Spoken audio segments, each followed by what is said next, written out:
envisagé dans la commune de Bruguière n'est même plus un résumé ou une synthèse, c'est une extraction de ce qui a pu être dit. Écoutez, on attend vos questions. Alors, si on passe un quart d'heure.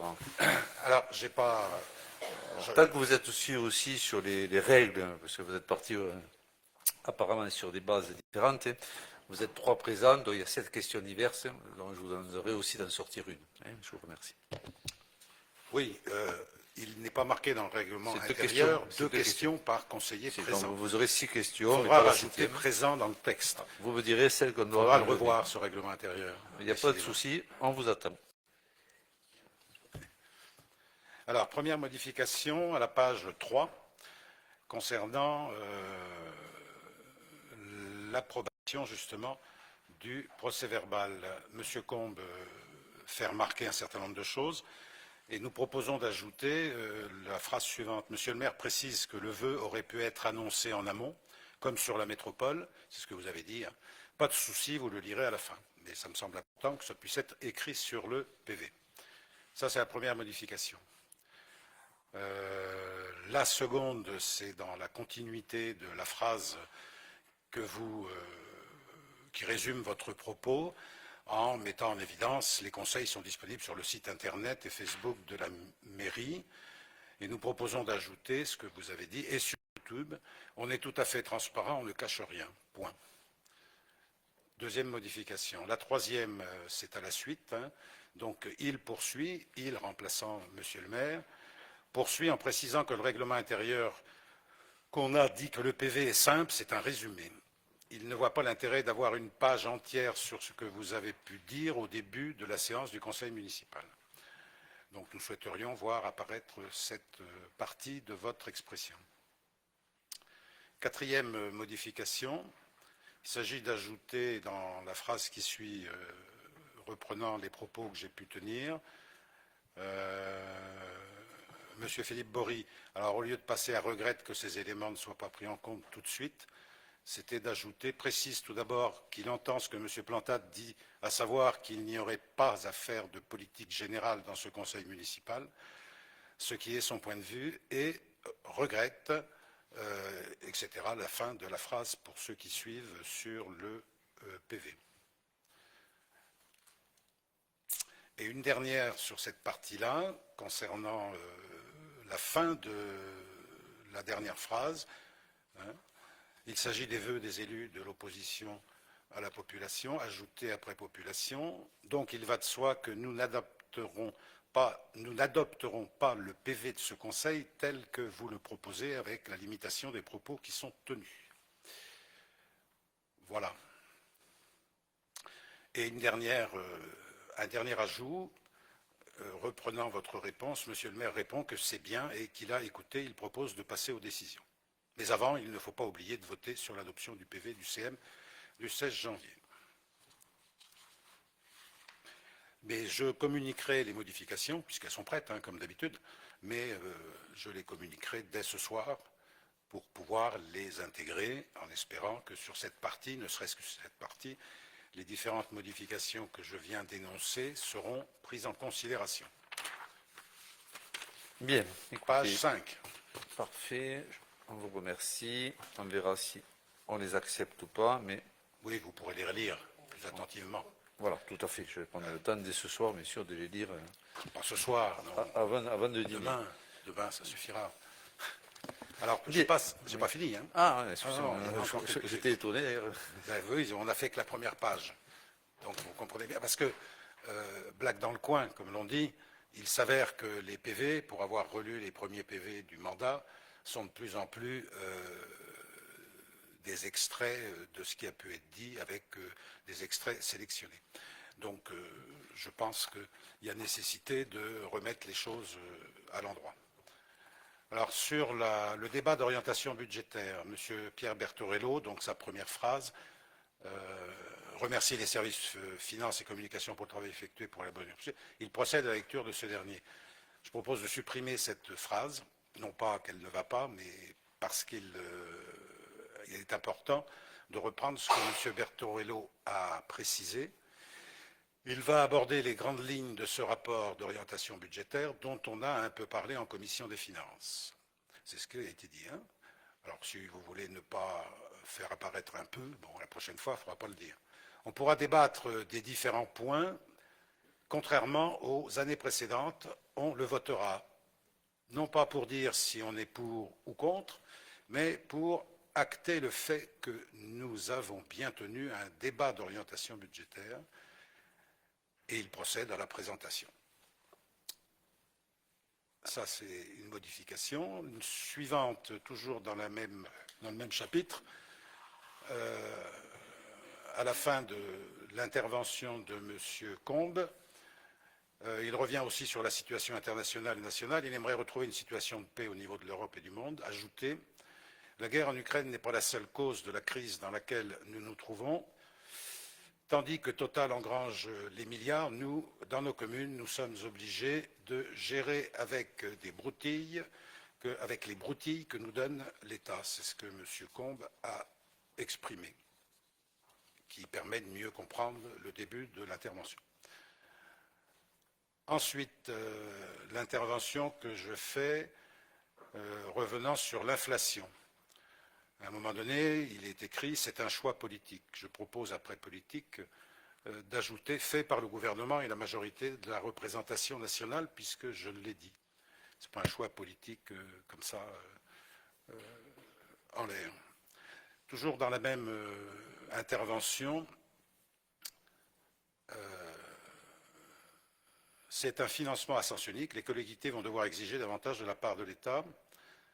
Alors non, ce n'est pas celle-là. C'est ce qui a été fait à Bruguière avec la hausse des taux en 2020-2021. Voilà. Et j'avais ajouté dans mon propos, on a fait ce choix d'augmenter. On a fait ce choix qui nous a classés comme la commune du département avec la plus forte augmentation des impôts locaux de 2019 à 2021. À cela s'ajoute l'augmentation des bases de la taxe foncière décidée par l'État en 2022 et reconduite à hauteur de 7% cette année. Donc ça a été dit, il est important de pouvoir, puisqu'on est dans le débat d'orientation budgétaire. Dans la phrase suivante, sur les perspectives, c'est simplement de forme, hein, là, c'est pas très... Vous le verrez dans les traces que je vous enverrai. Et à la fin sur les perspectives, il n'y a pas de proposition particulière, mais plutôt des questionnements, et notamment en ce qui concerne la tarification. Alors j'avais ajouté, le débat aura-t-il lieu aujourd'hui, ce qui paraîtrait logique, ou lors du vote du budget en mars? Telle est la question. Voilà. Dans cette même page, Monsieur le maire, alors c'est un peu plus bas, je ne sais pas si vous suivez, pour ceux qui suivent, pour ceux qui ne suivent pas. Non. Je pense que vous vous évertuez beaucoup pour pas grand-chose. Pour pas grand-chose, à mon Bien avis. sûr. On attend vos remarques par écrit. Quand on aura vos remarques par écrit, nous verrons Oui. s'il est judicieux de les prendre. Voilà. Enfin, c'est mon avis, hein, personnellement.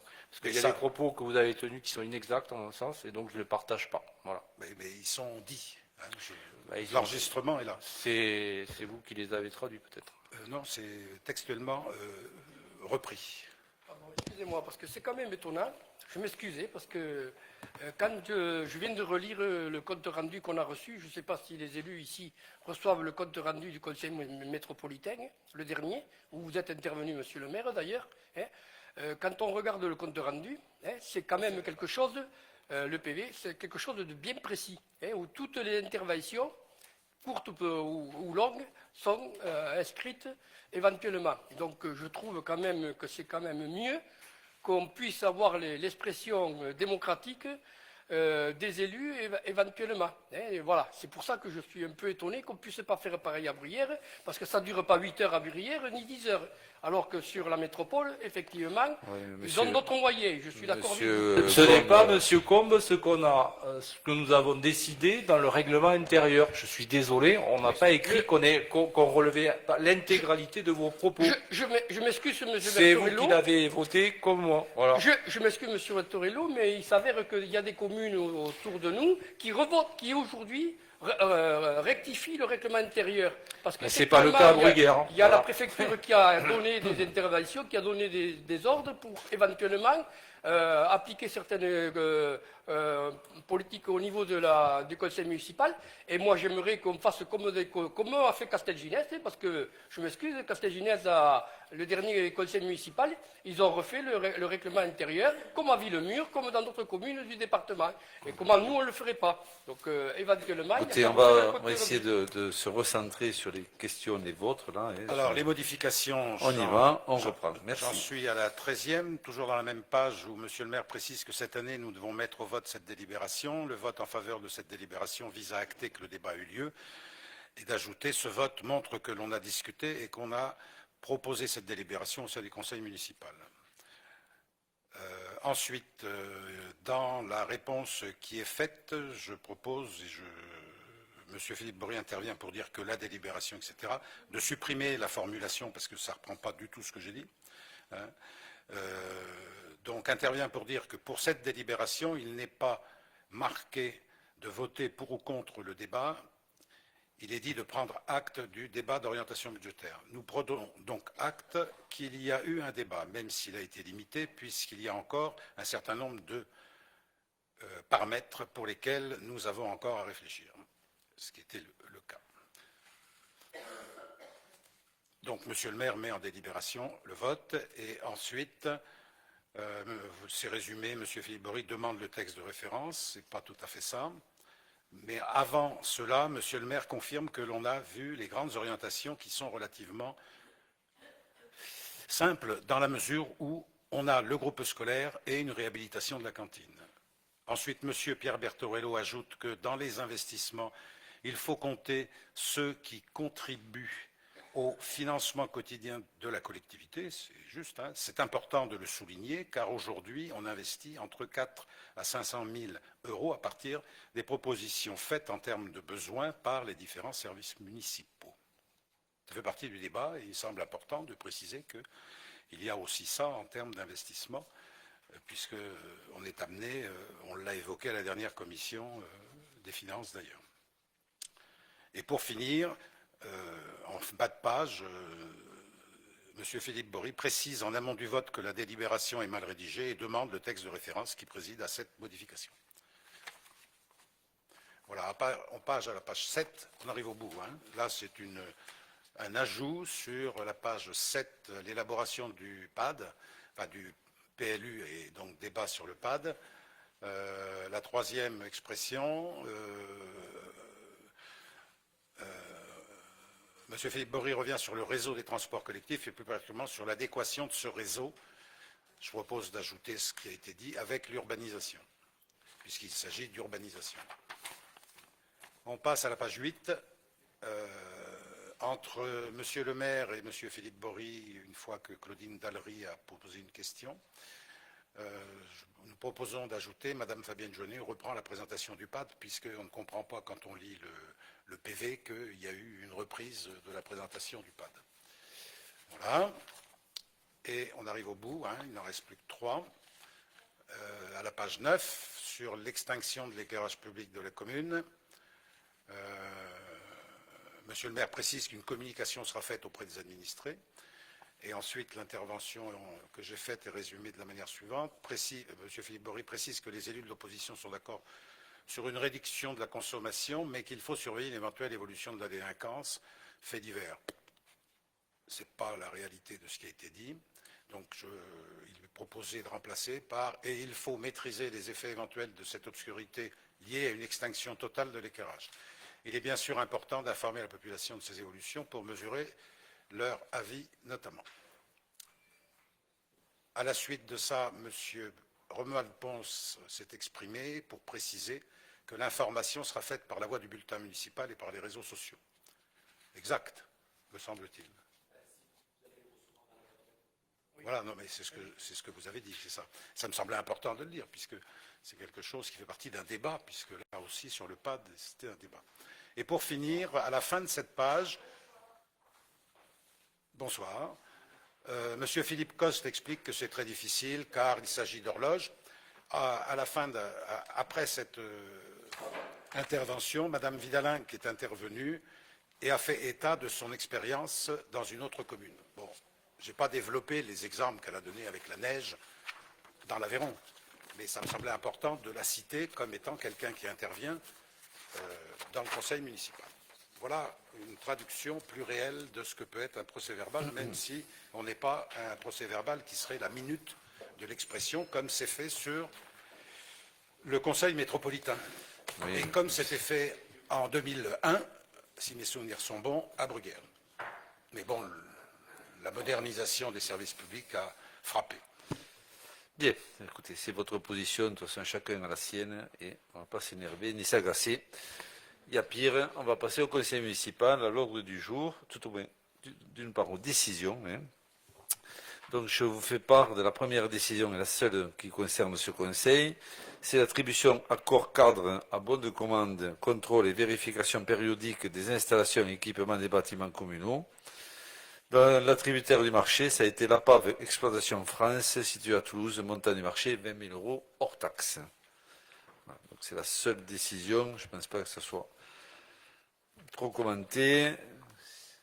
C'est bon, tout le monde est OK. Écoutez, on passe à l'ordre du conseil municipal, qui est un conseil municipal essentiellement basé sur des chiffres. Et M. Bertorello va vous faire l'approbation du compte de gestion 2022. Pierre, merci. Bien, merci Monsieur le maire. Donc, approbation du compte de gestion 2022. Donc, M. Pierre Torello, premier adjoint au maire en charge des finances, soumet au conseil municipal le compte de gestion du budget principal de la commune pour l'exercice 2022, établi par Monsieur le receveur de Balma, trésorier de la commune. Ce compte de gestion concorde rigoureusement avec le compte administratif et présente, comme ce dernier, un excédent global de clôture de 3 117 448,51 €. Après s'être fait présenter le budget primitif de l'exercice 2022, les décisions modificatives qui s'y rattachent, les titres définitifs de créances à recouvrer, le détail des dépenses effectuées et celui des mandats, le compte de gestion dressé par Monsieur le receveur accompagné des états de développement des comptes de tiers ainsi que des états de l'actif, les états du passif, les états des restes à recouvrer et les états des restes à payer. Après s'être assuré que Monsieur le receveur a repris dans ses écritures le montant de chacun des soldes figurant au bilan de l'exercice 2022, de tous les titres de recettes émis et celui de tous les mandats de paiement ordonnancés et qu'il a procédé à toutes les opérations d'ordre qui lui a été prescrites, de passer dans ses écritures. Donc, statuant que l'ensemble des opérations effectuées du 1er janvier 2022 au 31 décembre 2022, y compris celles relatives à la journée complémentaire, statuant sur l'exécution du budget en ce qui concerne les différentes sections budgétaires, il est donc proposé au conseil municipal de déclarer que le compte de gestion du budget principal dressé pour l'exercice 2022 par Monsieur le receveur, visé et certifié conforme à l'ordonnateur, n'appelle ni observation ni réserve de sa part, et d'autoriser Monsieur le maire à signer tous les actes aux effets ci-dessus. Bien, merci. Moi, je ne pense pas que ça suscite des commentaires, puisque c'est une délibération qui vient du receveur. Donc voilà, c'est simplement uniquement comptable. Est-ce qu'il y a des questions? Pas de questions, je vous propose donc de le passer aux voix. Qui vote contre? Est-ce qu'il y a des abstentions? C'est voté à l'unanimité. Très bien, c'est adopté et je vous en remercie. On passe au point suivant. Qui plus est, pour le vote, je devrais m'absenter quelques minutes. C'est l'adoption du CA 2022. Monsieur Bertorello. Donc, vu le Code général des collectivités territoriales, et notamment les articles L 1612-12, L 1612-13 et L 2121-14, l'exercice 2022 du budget de la commune étant clos, M. Pierre Bertorello, adjoint au maire, soumet à l'approbation du conseil municipal le compte administratif 2022 du budget principal qui fait ressortir un excédent global de clôture de 3 174 448,51 €.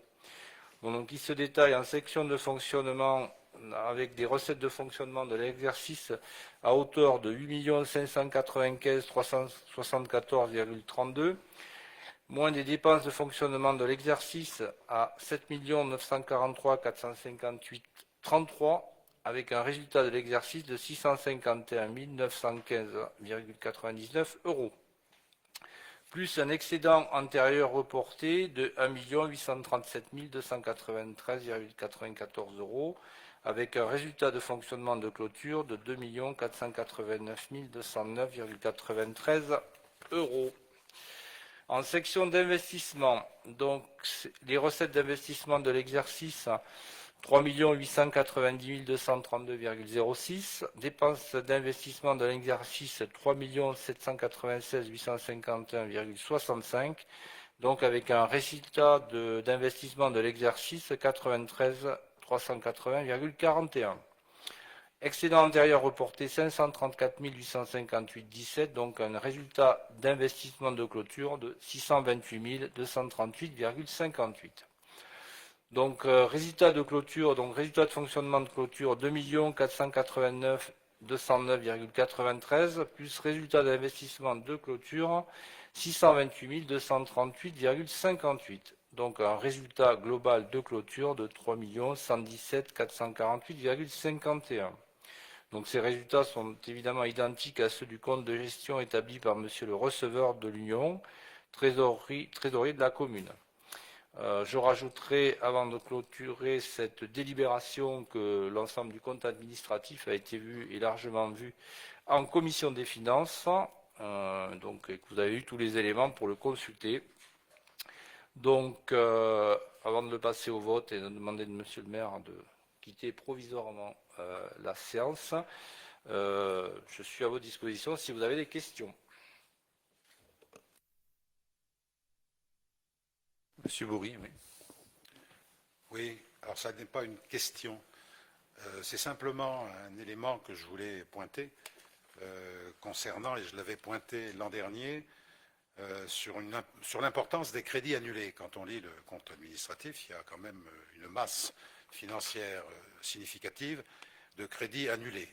Bon, ce qui veut dire qu'en termes de prévision dans le BP 2021, il y a eu un certain nombre de lignes qui ont été abondées d'un budget et qui, dans les faits, n'ont pas été nécessaires, ce qui a permis, ce qui a obligé à les annuler par rapport, quand on fait le bilan dans le compte administratif.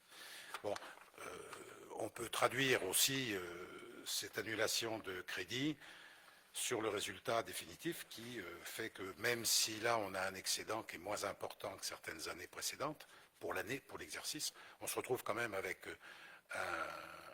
une réserve positive de plus de 3 millions. Donc c'est la traduction de la gestion qui est faite à Bruguière, certes qui va servir, parce que ces 3 millions ne sont pas perdus, bien évidemment, mais on est quand même sur une commune qui chaque année génère un excédent considérable et qui cumule cet excédent. Ça me semblait important de le pointer par rapport à ce compte administratif qui traduit bien les orientations qui ont été prises avec des augmentations qui ont été prononcées concernant les tarifs de différents services pour ce qui concerne l'année dernière, année aussi au cours de laquelle l'État avait décidé déjà de relever les bases des taxes foncières, et année où la majorité n'avait pas jugé cette fois-ci utile d'augmenter le taux des taxes foncières, enfin de la taxe foncière. Voilà. Donc par rapport au compte administratif, nous voterons contre, puisque c'est la réalisation d'un budget pour lequel nous étions prononcés contre. Donc on est cohérent jusque-là. Merci à vous. Est-ce qu'il y a d'autres questions? Après, monsieur Bourri, un résultat de fonctionnement n'est pas la richesse d'une ville. Ce qui est important, c'est le fonds de roulement, ce sont des chiffres sur les prospects financiers. Voilà, ces chiffres-là, ils sont, je dirais, la réalité des faits. Et avec un groupe scolaire et des frais de fonctionnement qui vont aussi arriver à partir de septembre. Voilà, donc ne pensez pas qu'on est très très riche et que l'augmentation des impôts, telle que vous le dites, a été faite de façon déraisonnée. C'est faux. Je n'ai jamais exprimé le fait que Bruguière était riche. C'est un peu sournois. J'ai simplement dit que c'est une façon de gérer le budget communal qui n'est pas un budget familial. Oui, bien sûr. Bien, écoutez, on aura l'occasion d'en rediscuter. Là, on est là pour voter un compte administratif et je vais laisser le soin à Pierre de le faire. Et moi, je me retire le temps du vote. Donne du vote.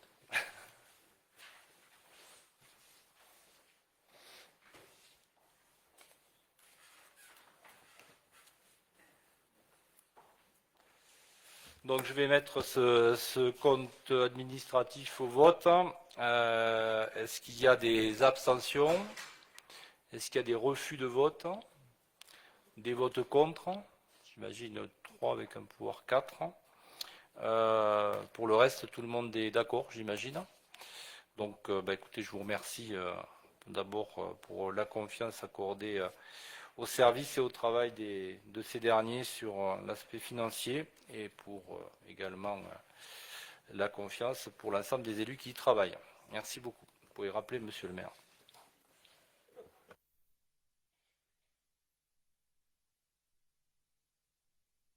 Je tiens à préciser que le vote contre le conseil administratif ne met pas à aucun moment en doute la confiance qu'on peut avoir dans les personnels de la commune. Oui, enfin, c'était Monsieur la Berthold, remarque, monsieur Maury, n'était pas pour vous, mais, non, c'est pas grave. Hein. Je le précise. Moi, je dis précise. simplement qu'il y a des gens qui ont travaillé et qui travaillent au quotidien pour avoir des résultats tels qu'ils sont, et je les en remercie. Voilà, si ça vous plaît, ça vous plaît. Si ça vous plaît pas, c'est pareil. Quoi. Enfin, je veux dire. Monsieur Bertorello, c'est comme pour vous. Ce que je dis ne vous plaît pas, vous réagissez. Ben moi, quand vous dites quelque chose qui me paraît ça me va très insuffisant, je réagis. Merci. Ça me va très bien. Bien, Voilà. est-ce que c'est adopté? Oui, monsieur le maire. Merci. Écoutez, je suis rassuré. Bien, on passe à l'affectation du résultat classique, une partie en fonctionnement, une partie qu'on garde en fonctionnement, une partie qu'on va distribuer en investissement. Donc, monsieur Bertorello, Excusez-moi. on dit la version 18. Bien, Suivante. alors attendez, je vais passer ça. Merci. Donc, affectation du résultat de fonctionnement de l'exercice. Donc, les résultats de fonctionnement de l'exercice, donc plus 651 915,99. En B, résultat donc reporté antérieur à 1 837 293,94. dont le résultat affecté est donc de A plus B, 2 489 209,93. Donc le solde d'exécution d'investissement, lui, excédent de financement 628 238,58. Le solde des restes à réaliser d'investissement, moins 61 133. Donc ce qui amène un besoin de financement, 0. Excédent de financement 567 105,58. Les affectations, donc qui restent à affecter 2 489 209,93. Donc une affectation sera faite en réserve R 1068 en investissement et il y aura un report partiel en fonctionnement de 1 489 209,93. Voilà. Bien, est-ce que vous avez des questions, mesdames et messieurs les élus?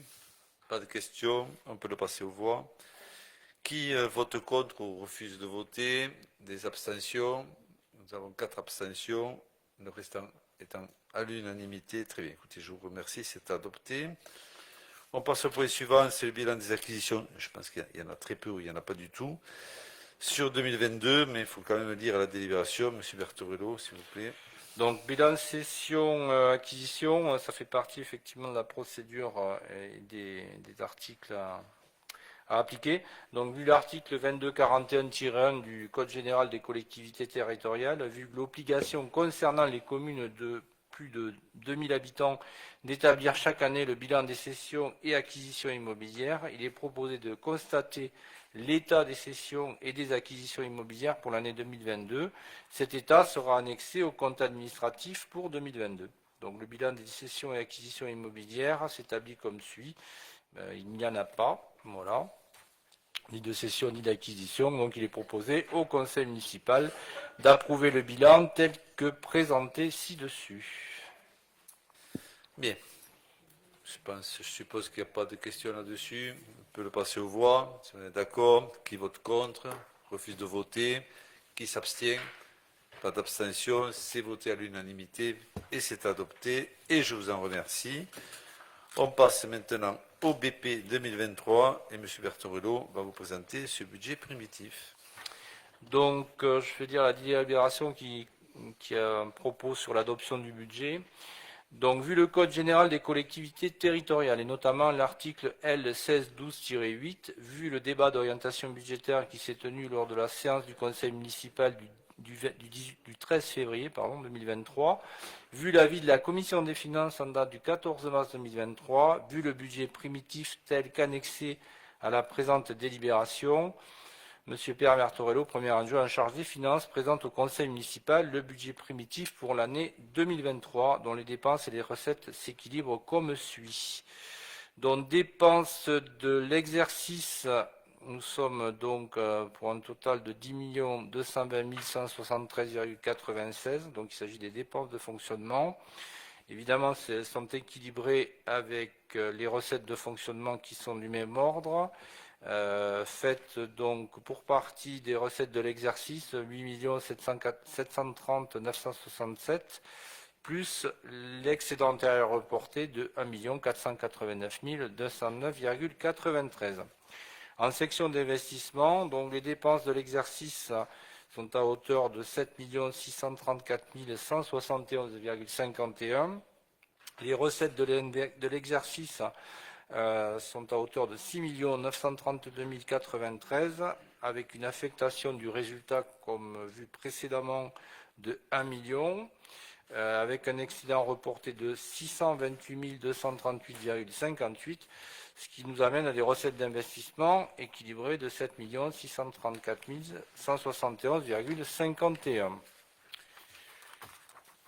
Donc, avant de passer aux voix, comme tout à l'heure, donc tout le monde a pris connaissance du budget. Il y a une commission budgétaire pour ce budget-là. Donc, si vous avez des questions, nous sommes prêts à y répondre.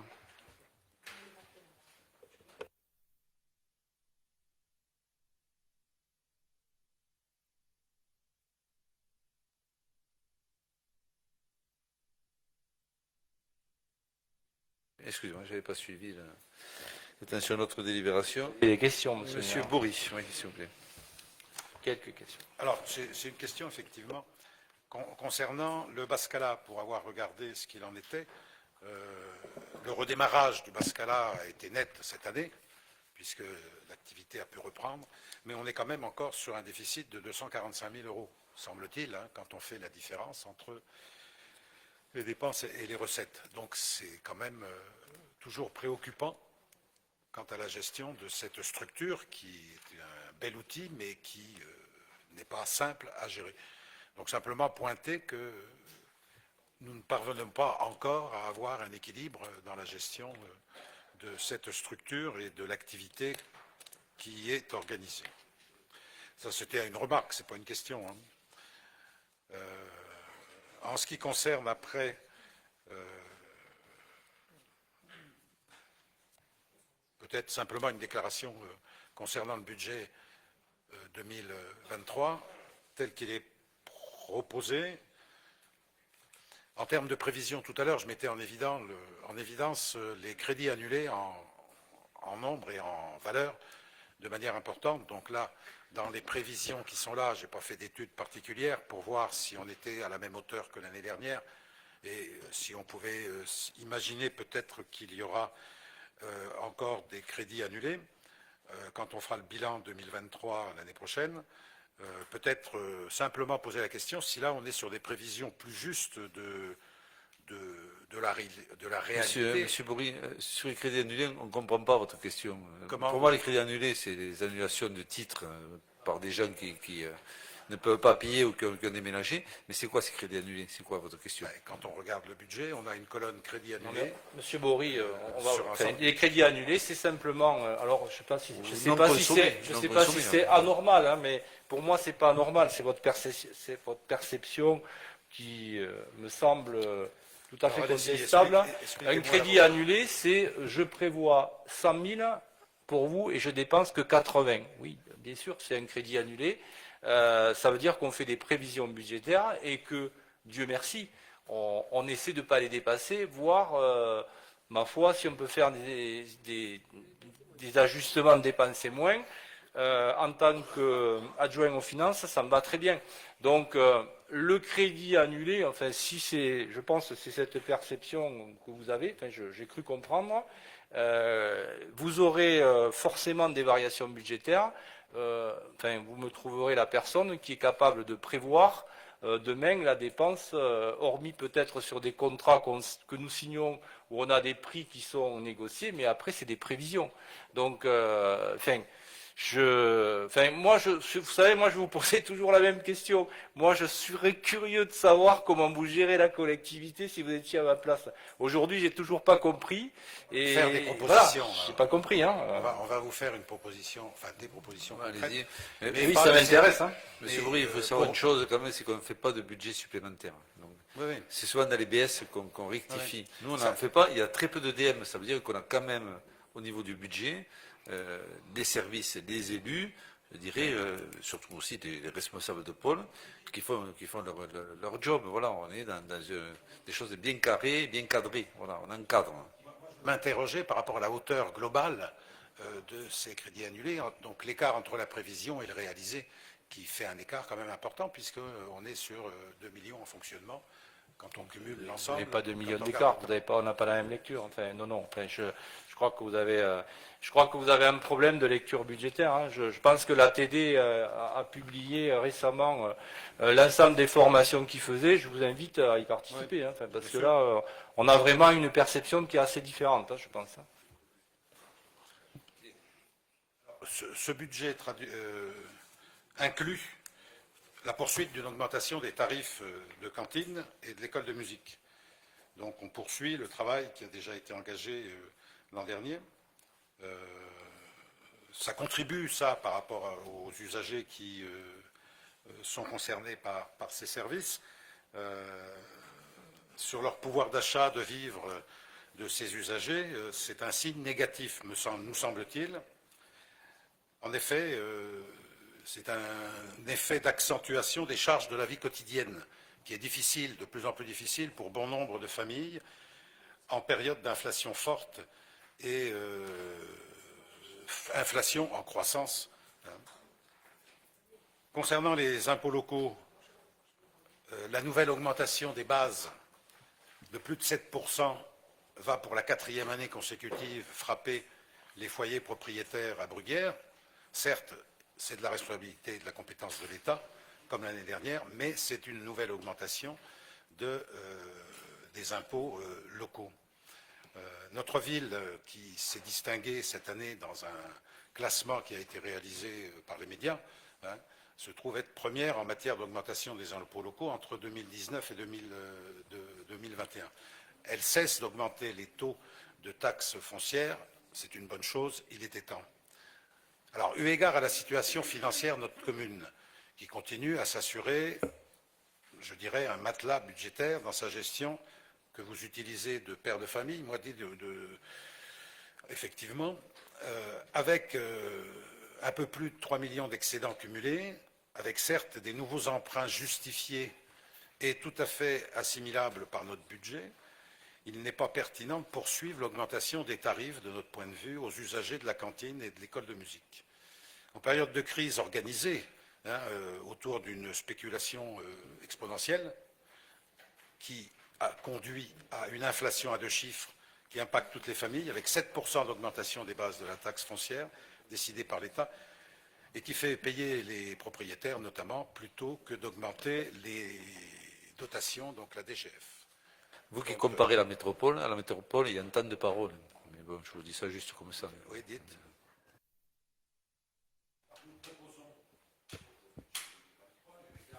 Nous proposons donc de diminuer ce taux de taxe foncière, on le verra dans le point suivant, pour 2023 de 3,5%, afin d'amoindrir les choix que font notre gouvernement.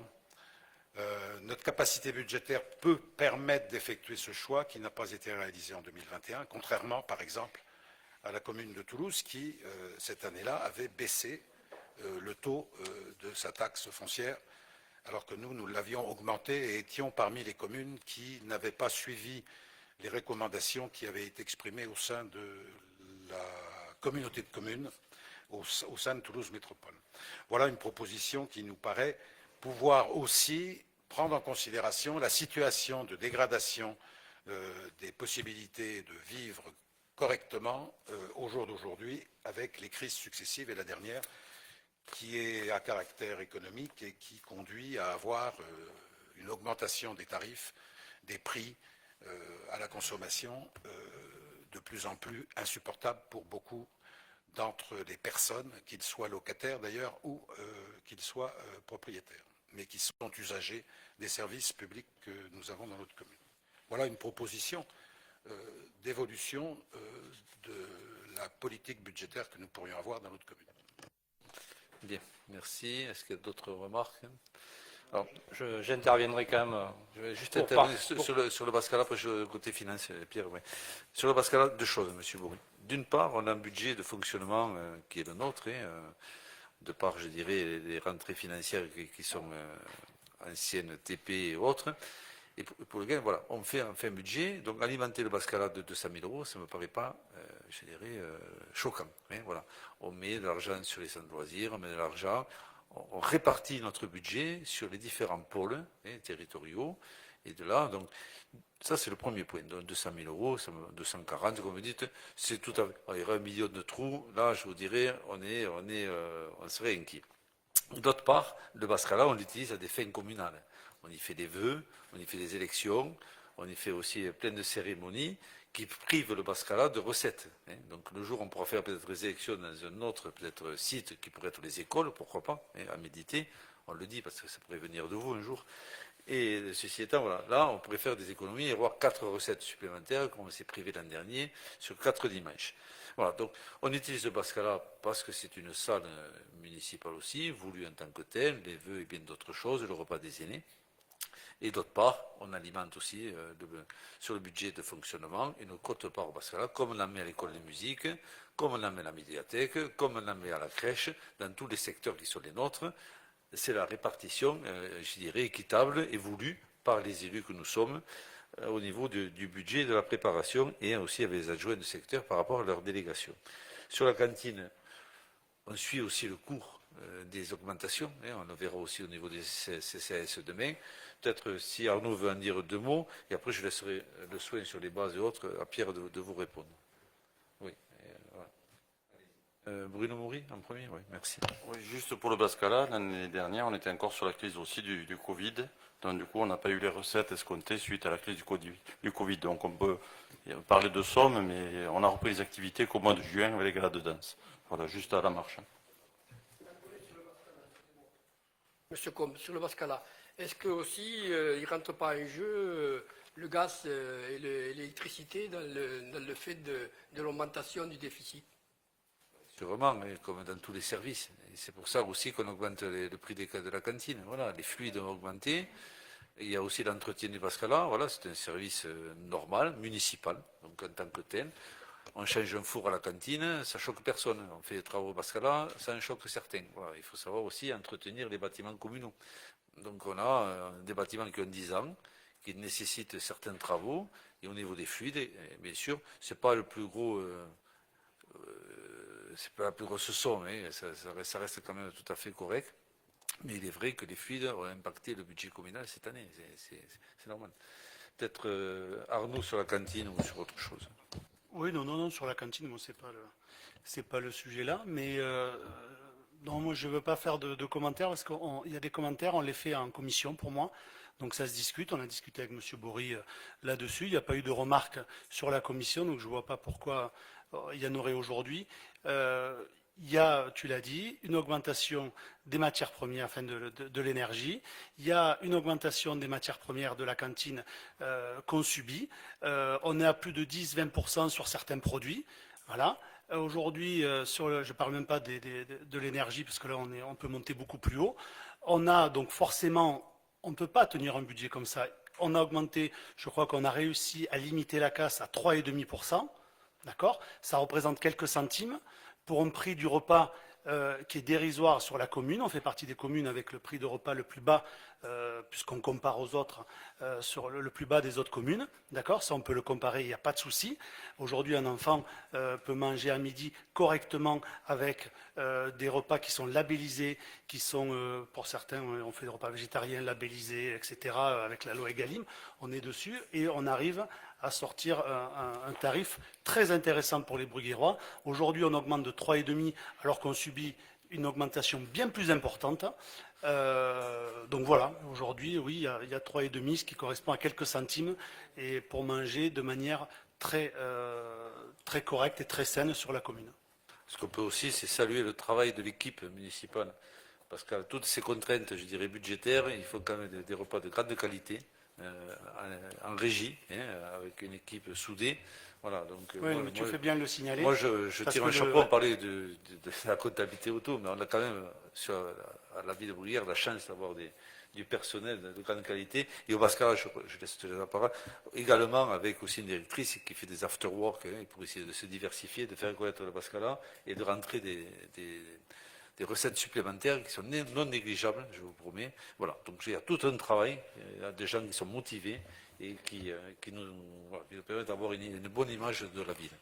Oui, non, mais c'est ça, c'est que le directeur aujourd'hui, au quotidien, recherche, malgré le fait que certains, c'est des appels d'offres, donc des fois on ne peut pas trop toucher, mais au quotidien travaille justement pour essayer de ne pas répercuter cette augmentation et au mieux avec des circuits courts, voilà, il essaie de trouver pour éviter effectivement qu'on augmente aujourd'hui la cantine de 20%.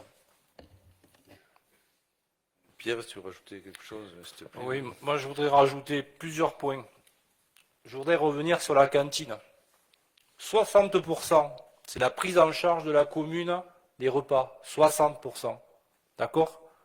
60%. On me parle de 3% d'augmentation qui sont quelques centimes. 60%. On assume notre rôle de collectivité sur la tarification. École de musique, 70%. Le parc communal. 70. Alors évidemment, on recentre, et on s'y est engagé depuis 2021, on ramène des équilibres financiers sur, en tout cas, des coûts qui doivent être identiques pour les usagers, quel que soit l'instrument. Bon, ça, c'est la participation. Sur le Bascala, on a eu une commission des finances. Je vous rappelle quand même qu'on a précisé lors de cette commission des finances que nous avions mis en place, afin de combler cette participation, sur laquelle je ne reviendrai pas, pour combler cette participation en développant l'activité commerciale. Donc, si vous voulez, on est très conscient qu'aujourd'hui, il faut mener des actions, mais ceci dit, voilà, on mène des actions pour augmenter, pour en tout cas faire diminuer cette participation de la... Alors, j'appelle pas ça un déficit, j'appelle ça une participation de la collectivité. Au même titre, alors on parle beaucoup du Bascala, 250 000 euros, école de musique 200 000. 200 000, d'accord ? Enfance jeunesse, je ne vous dis pas le chiffre, c'est encore plus... c'est aussi le rôle de la collectivité de participer au fonctionnement. Voilà. Je voudrais revenir sur votre proposition de baisse des taux. Évidemment qu'on s'est posé la question. Évidemment, il y a des gens autour de la table avec qui on travaille collectivement. Évidemment, on s'est posé la question, qu'est-ce qu'on fait de l'augmentation des bases ? Qu'est-ce qu'on fait de l'augmentation des bases ? Est-ce qu'il aurait été cohérent, premièrement, une fois, depuis, on ne l'a jamais fait, de faire bouger, d'actionner de compenser cette augmentation des bases. Si on avait fait ça, vous nous auriez dit, mais pourquoi vous ne l'avez pas fait l'année dernière ? Vous auriez pu nous le dire. Parce que l'année dernière, 3,5, 4%. Bon, et cette cohérence-là. Deuxième chose, qu'est-ce qui nous a guidés sur ce fait-là ? C'est que l'État, en fait, a compensé au travers de cette augmentation-là, l'évolution des prix, tout simplement, l'inflation. Pour une collectivité, 130 000 euros, c'est pas rien. On vous a également montré et démontré que dans nos prospectives financières, si on baissait nos recettes, c'est effectivement, si je pouvais baisser mes recettes et faire plaisir à tout le monde, on le ferait, on arrivait sur une épargne nette, et l'épargne nette, c'est vraiment, je vous invite à voir dans les autres collectivités à combien elle se situe. Si on baissait l'épargne nette, on était très vite en 2024 en négatif. Donc je ne vois pas qui aujourd'hui, responsable, ferait cette démarche-là. Voilà, juste par rapport à cette notion, bon, votre proposition de baisse, évidemment, c'est louable, hein, mais je suis désolé, mais aujourd'hui, ça ne garantit pas la pérennité de la commune. Par ailleurs, un élément supplémentaire, c'est que quand vous baissez vos taux, il faut le savoir, vous baissez certains paramètres qui sont certains, on va dire, indicateurs, qui sont des indicateurs phares dans au niveau de la collectivité, dans les aides, dans les choix, etc., dans les demandes de subventions. Donc déjà que la commune est qualifiée, alors je dirais pas de riche, hein, c'est pas le mot, mais qu'il y a des ressources qui sont quand même assez confortables. Si on commence en plus à baisser nos taux, on va être pénalisé pour faire des emprunts, on va être pénalisé pour avoir des aides, etc. Donc pour moi, c'est pas une bonne formule. Voilà. On assume cette augmentation-là. Enfin, moi, je l'assume en tout cas. Ça fait partie pour moi de la pérennisation des finances communales. Vous savez, moi, Monsieur Bory, enfin, c'est plutôt Monsieur le maire, mais ils sont tous les deux. Nous, on n'a pas, enfin, vous l'avez remarqué et vous l'avez fait largement remarquer, on n'a pas besoin de trouver 1,7 million pour payer nos fournisseurs. Il n'y a pas de problème, on les paye. Voilà. Je m'arrêterai là. Voilà. Donc la santé financière d'une commune, on en est assez fiers. Alors peut-être que vous considérez qu'on a encore trop d'argent. Je vous rappelle aussi qu'on vous a expliqué lors de la commission des finances quelles étaient nos perspectives financières et que notre épargne nette, en faisant déjà tous ces efforts-là, elle commence à baisser en fin de mandat. Voilà.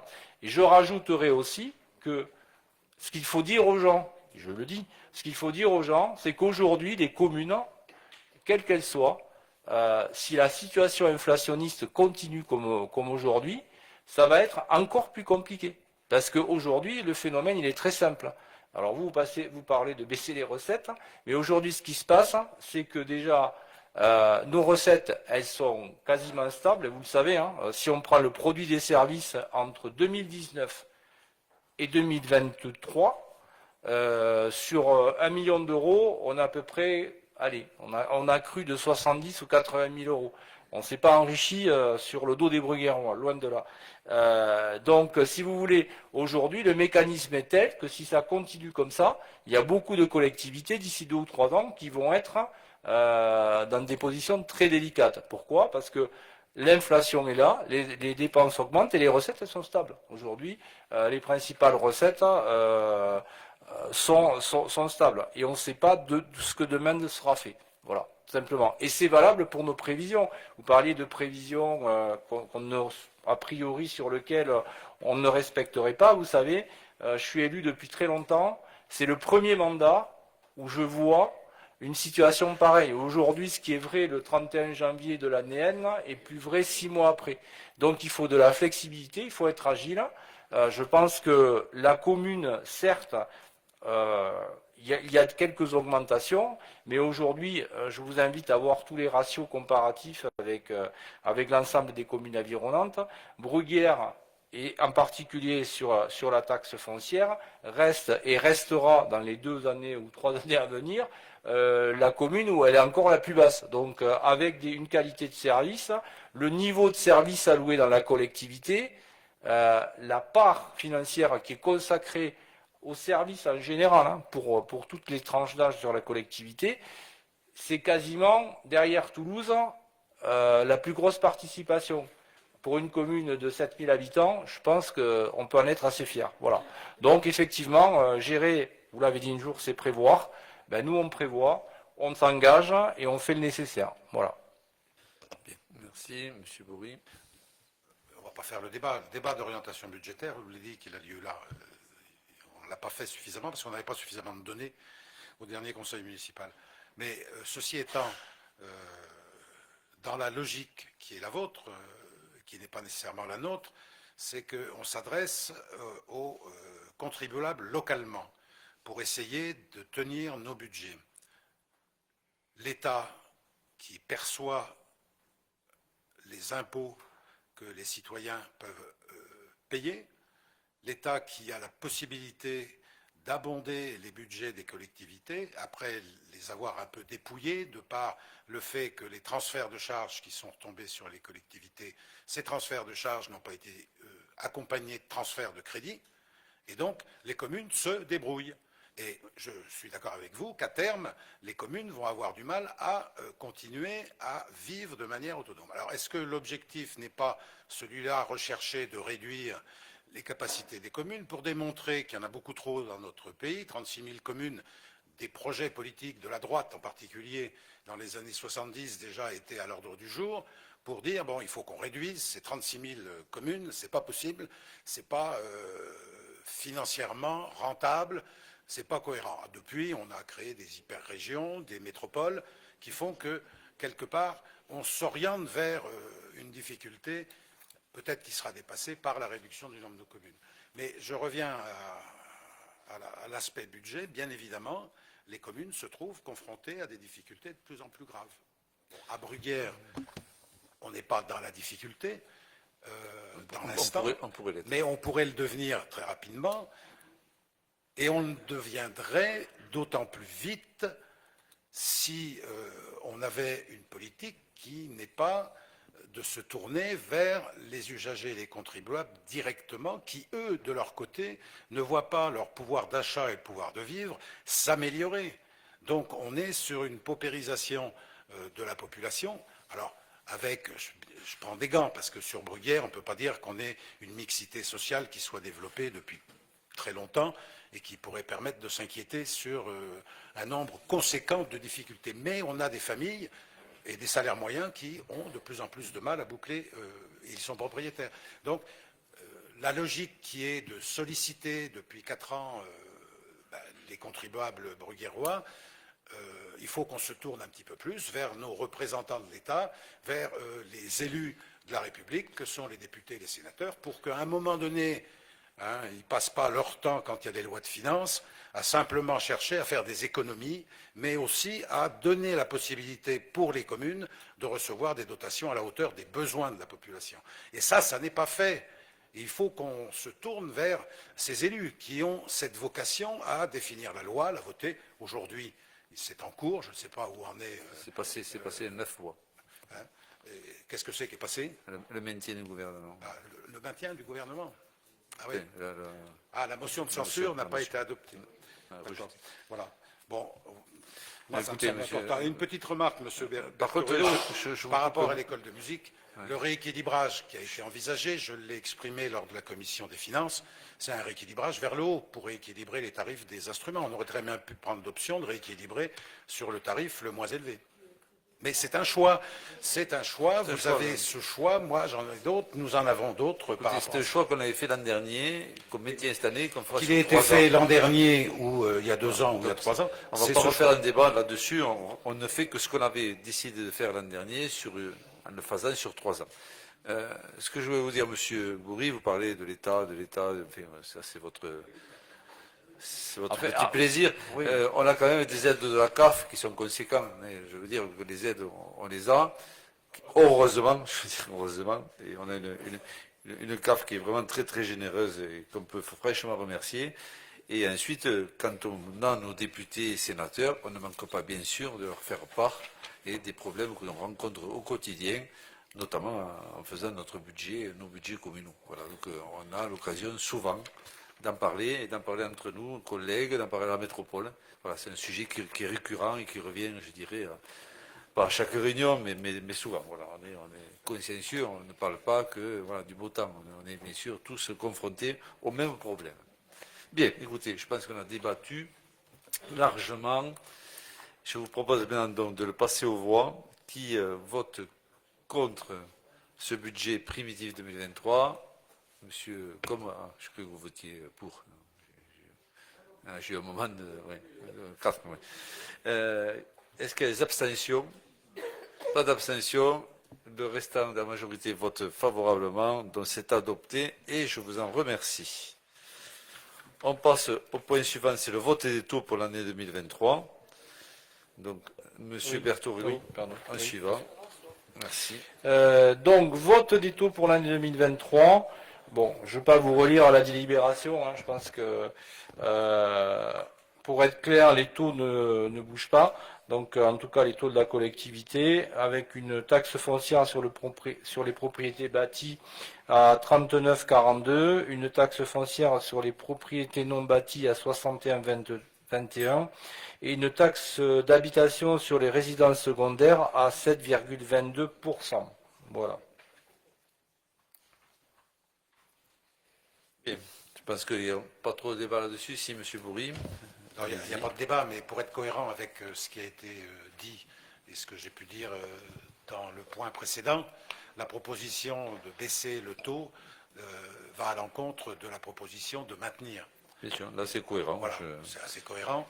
Bon, donc nous, on propose de baisser de 3,5% le taux de la taxe foncière. Non, mais en fait, vous ne baissez pas le taux, Monsieur Bourri. Vous êtes en train de nous expliquer que vous êtes en train surtout de modifier les bases. Ce qui est différent, c'est l'impact des bases. C'est pas pareil. Monsieur Bertorello, essayez de ne pas penser à ma place. Vous exprimez ce que vous voulez, mais je ne parle pas de... Non, mais c'est important pour les gens qui nous écoutent. Non, mais ça, c'est une interprétation de votre part. Non, c'est pas une interprétation. Mais si, monsieur Bertorello. Vous êtes en train juste de dire le gouvernement a augmenté de 7% Non, la base foncière et moi, par le truchement du taux, je baisse. C'est vous qui le dites. En fait, Je vous n'ai à parlez aucun- de taxes foncières, Je n'ai à c'est aucun le moment gouvernement qui a joué sur les taux. Les gens, c'est sur les taux. Ils verront pas leurs taxes baisser. C'est leur taux c'est leur taux qui augmente.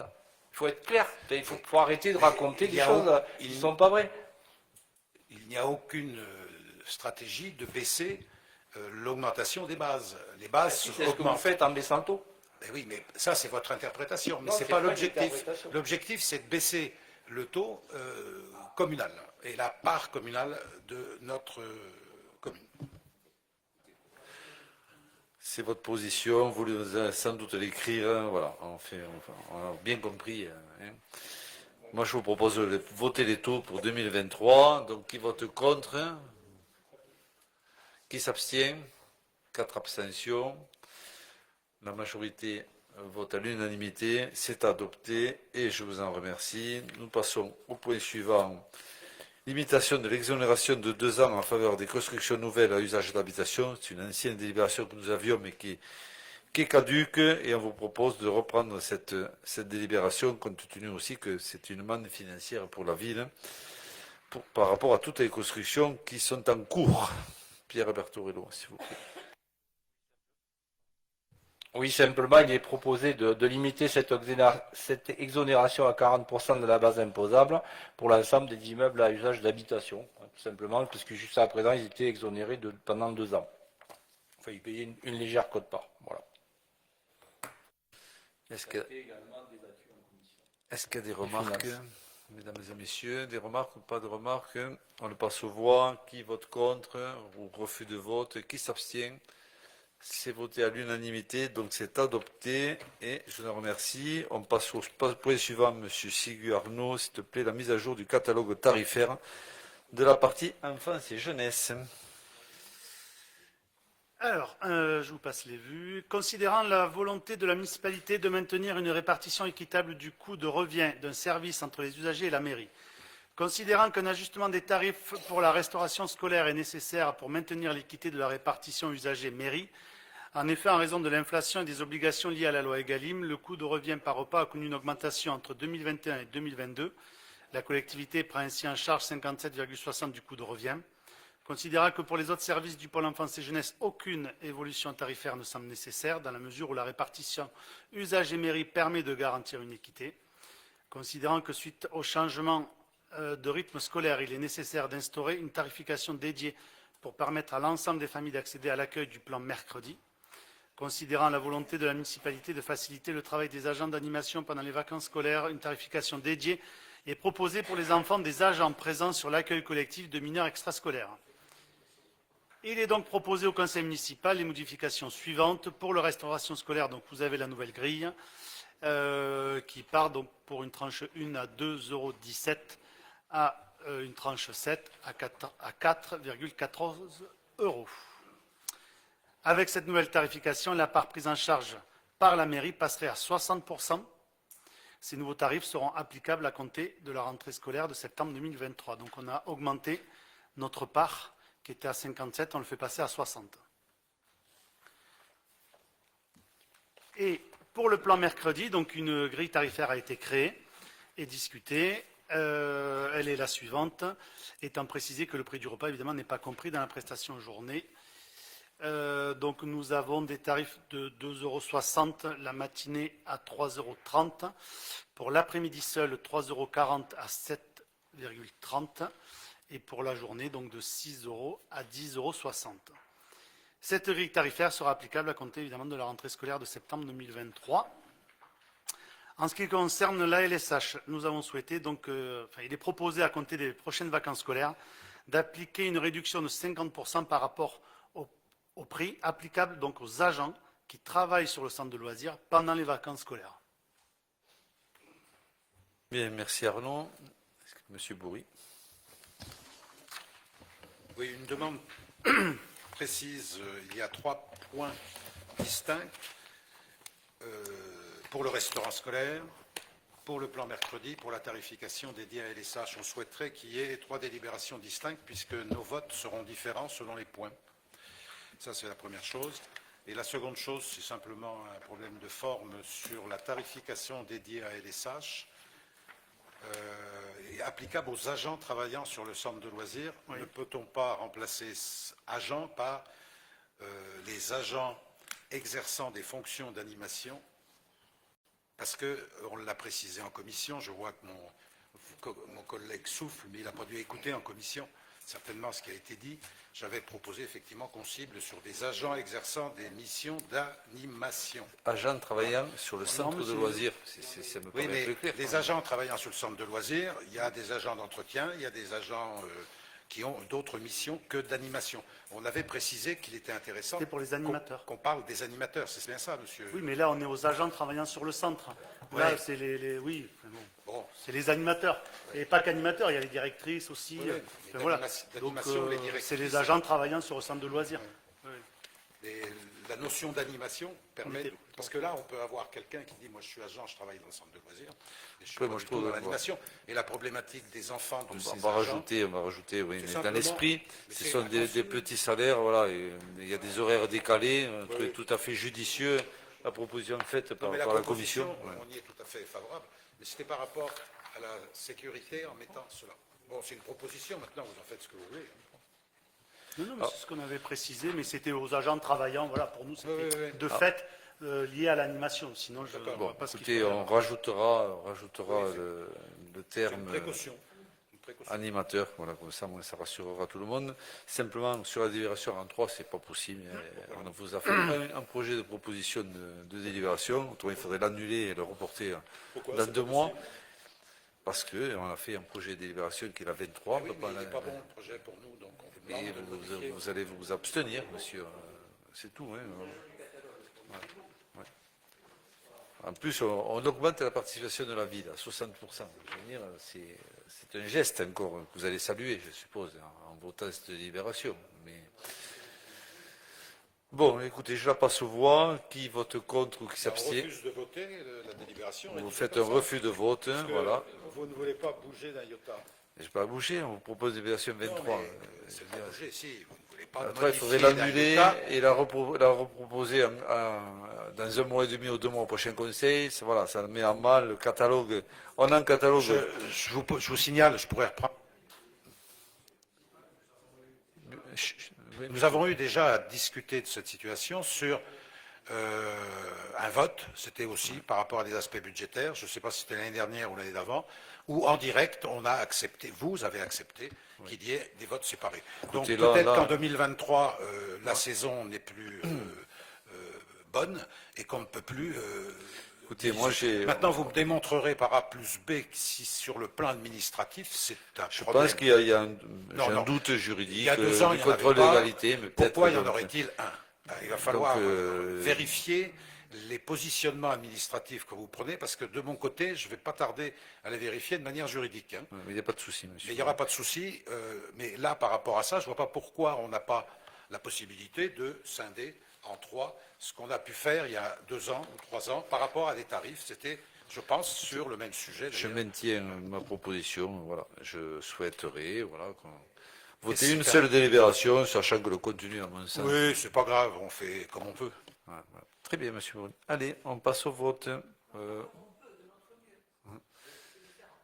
Allez, monsieur Bourri, on passe à la délibération. Alors, qui vote contre? Qui refuse de voter? Vous êtes 4. Qui s'abstient? Le restant vote à l'unanimité, donc c'est appliqué, c'est adopté, ce qui va nous permettre, monsieur Bourri, aussi de communiquer là-dessus, puisque le service en question prépare un document précis. Ça permet aussi d'alerter aux parents les nouvelles tranches. Ça permet de s'organiser. Voilà. Donc on n'est pas simplement des élus qui... Voilà. Oui, mais vous pouvez toujours me raconter ce que vous voulez. En La direct, réalité. il y a 2 ans, on l'a fait, on a modifié une délibération, on l'a transformée en 3 délibérations, ça n'a pas posé de problème. Cette année, on fait la même demande, puisqu'on est sur des tarifs qui ont une nature différente, avec des votes de notre côté qui sont différents. Et on fait la même demande, vous la refusez. Alors, donnez-moi les éléments qui vous permettent de vous appuyer sur ce refus. Pas de souci. Bien, allez, on passe au point suivant qui est le 24. Si, c'est pas une réponse. Hein. Non, mais je continue l'ordre du conseil municipal, monsieur Bourri, c'est mon devoir de police de maire. Donc, je vous mets mise à jour du catalogue tarifaire pour l'école de musique et Marie-Jo Allen va vous présenter cette délibération. Merci. Donc, mise à jour du catalogue tarifaire pour l'école de musique. Vu le Code général des collectivités territoriales, vu les différents services municipaux proposés à la population bruguéroise. Non, je vais... Allez, vas-y, parce que... Non, ça va, ça. Alors, vu les différents services municipaux proposés à la population bruguéroise et considérant que ces derniers font l'objet d'une tarification, vu le catalogue des tarifs annexé à la présente délibération, vu l'avis de la commission finances en date du 14 mars 2023, considérant la volonté de la municipalité de maintenir une répartition équitable du coût de revient d'un service entre les usagers de la mairie, il est précisé que la mairie prend en charge 71,94% du coût de revient lié à l'école de musique. Considérant la volonté de la municipalité d'instaurer un tarif identique à tous les instruments en appliquant le tarif du piano et de la guitare aux autres instruments et d'appliquer la variation aux autres prestations. Pour y parvenir, un premier alignement a déjà été opéré à partir de la rentrée de septembre 2022. Considérant qu'une nouvelle évolution est nécessaire pour intervenir à ce tarif unique, il est donc proposé d'appliquer à compter de la rentrée de septembre 2023 la grille de tarifaire suivante. Donc, il était bien entendu déjà l'an dernier de faire un lissage sur 3 ans. Et c'est ce qui est fait là. Nous sommes à la 2e année. Et l'année prochaine, ça se terminera. Voilà, un lissage sur les 3 années pour équilibrer les cours par rapport à la guitare et au piano. Bien, sachant que voilà, on a plus de 200 inscrits, c'est ça, et donc près de 90% ce sont des bruguérois, voilà, donc on peut être aussi fier de ce service et de la qualité de cette école, puisque nous sommes une école. Bien, est-ce qu'il y a des questions? S'il n'y a pas de questions, je vous propose Non, une de remarque. passer. Oui, oui, monsieur Bourri. Donc on est sur une augmentation significative, hein, notamment pour les instruments, qui étaient sur un tarif moins élevé. Donc comme je l'ai précisé tout à l'heure, on est sur un alignement vers le haut des tarifs, donc une augmentation qui, dans le contexte actuel, ne sont pas les bienvenus, même si l'an dernier, ça avait été décidé sur 3 ans. L'année dernière, nous étions défavorables. Nous avions demandé des votes séparés, d'ailleurs, à cette époque-là, puisqu'il y avait les tarifs de l'école de musique, il y avait les tarifs de la cantine et il y avait les tarifs du centre de loisirs, pour revenir au point précédent. Et donc, il s'avère que l'an dernier, nous n'étions pas favorables à l'augmentation. Nous continuons à ne pas être favorables à cet alignement vers le haut des tarifs pour la pratique instrumentale. Vous revenez toujours sur l'arrière. C'est vrai qu'on pouvait voter en trois délibérations, mais pour moi, ce n'était pas cohérent. Donc, je n'ai pas fait ce choix-là. Voilà. Donc, c'était pour vous répondre. Je ne sais pas si ça vous parler de valeur, hein, mais moi, je vous dis simplement que c'était mon choix. Voilà, je trouvais que ce n'était pas cohérent, donc c'est la raison pour laquelle j'ai maintenu la délibération telle qu'elle vous a été présentée et proposée. Voilà. Donc maintenant, je vous propose cette délibération en l'état également, donc sur le tarif pour l'école de musique pour 2023. Qui vote contre? 4 votes contre. Qui s'abstient? Le restant étant à l'unanimité. Elle est adoptée et je vous en remercie. Nous passons au point suivant. Alors, point suivant, ça me concerne, c'est la modalité de répartition des produits des concessions funéraires. C'est la seule que je vais lire. Vu l'ordonnance du 6 décembre 1843, relative au cimetière prévoyant la répartition du produit des concessions funéraires à hauteur d'un tiers au bénéfice du CCAS, donc un tiers au CCAS et 2 tiers c'était à la ville. Vu la loi 96-542 du 21 février 1996 portant codification du Code général des collectivités territoriales, abrogeant l'article 3 de l'ordonnance du 6 décembre 1843, vu l'instruction Nord Bud R 000078J publié au BOCP 00078 MO du 27 septembre 2000, portant suppression de la répartition 2 tiers 1 tiers du produit des concessions de cimetières.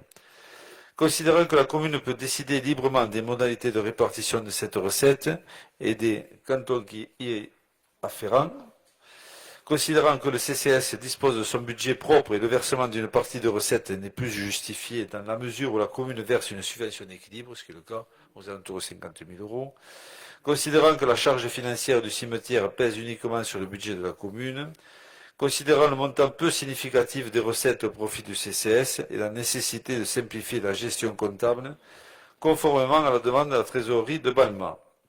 Il est donc proposé au conseil municipal d'affecter la totalité du produit de la vente des concessions funéraires au profit du budget communal. Voilà, donc ça a été une demande aussi du trésorier de clarifier cette chose-là. Donc l'idée c'est qu'on on encaisse la ville, la totalité des concessions, et ça fait une petite somme, et par le transfert d'équilibre en fin d'année, on retrouvera bien sûr ces sommes-là, puisque c'est la ville de Bruguière qui compense la petite perte financière au niveau du budget du CCS. Donc voilà, donc on simplifie les choses, et notre trésorier, je pense, sera satisfait de cette délibération. Bien, est-ce qu'il y a des questions? Pas de questions, on peut le passer aux voix. Qui vote contre? Est-ce qu'il y a des refus de vote? Qui s'abstient? Tout le monde est favorable, c'est adopté et je vous en remercie. On passe à la subvention de fonctionnement du comité des bassins d'emploi, le CBE Nord 31. Alors, vu le décret 2001-495 du 6 juin 2001 fixant l'obligation de conclure une convention d'objectifs lorsque le montant de la subvention est supérieur à 23 000 euros.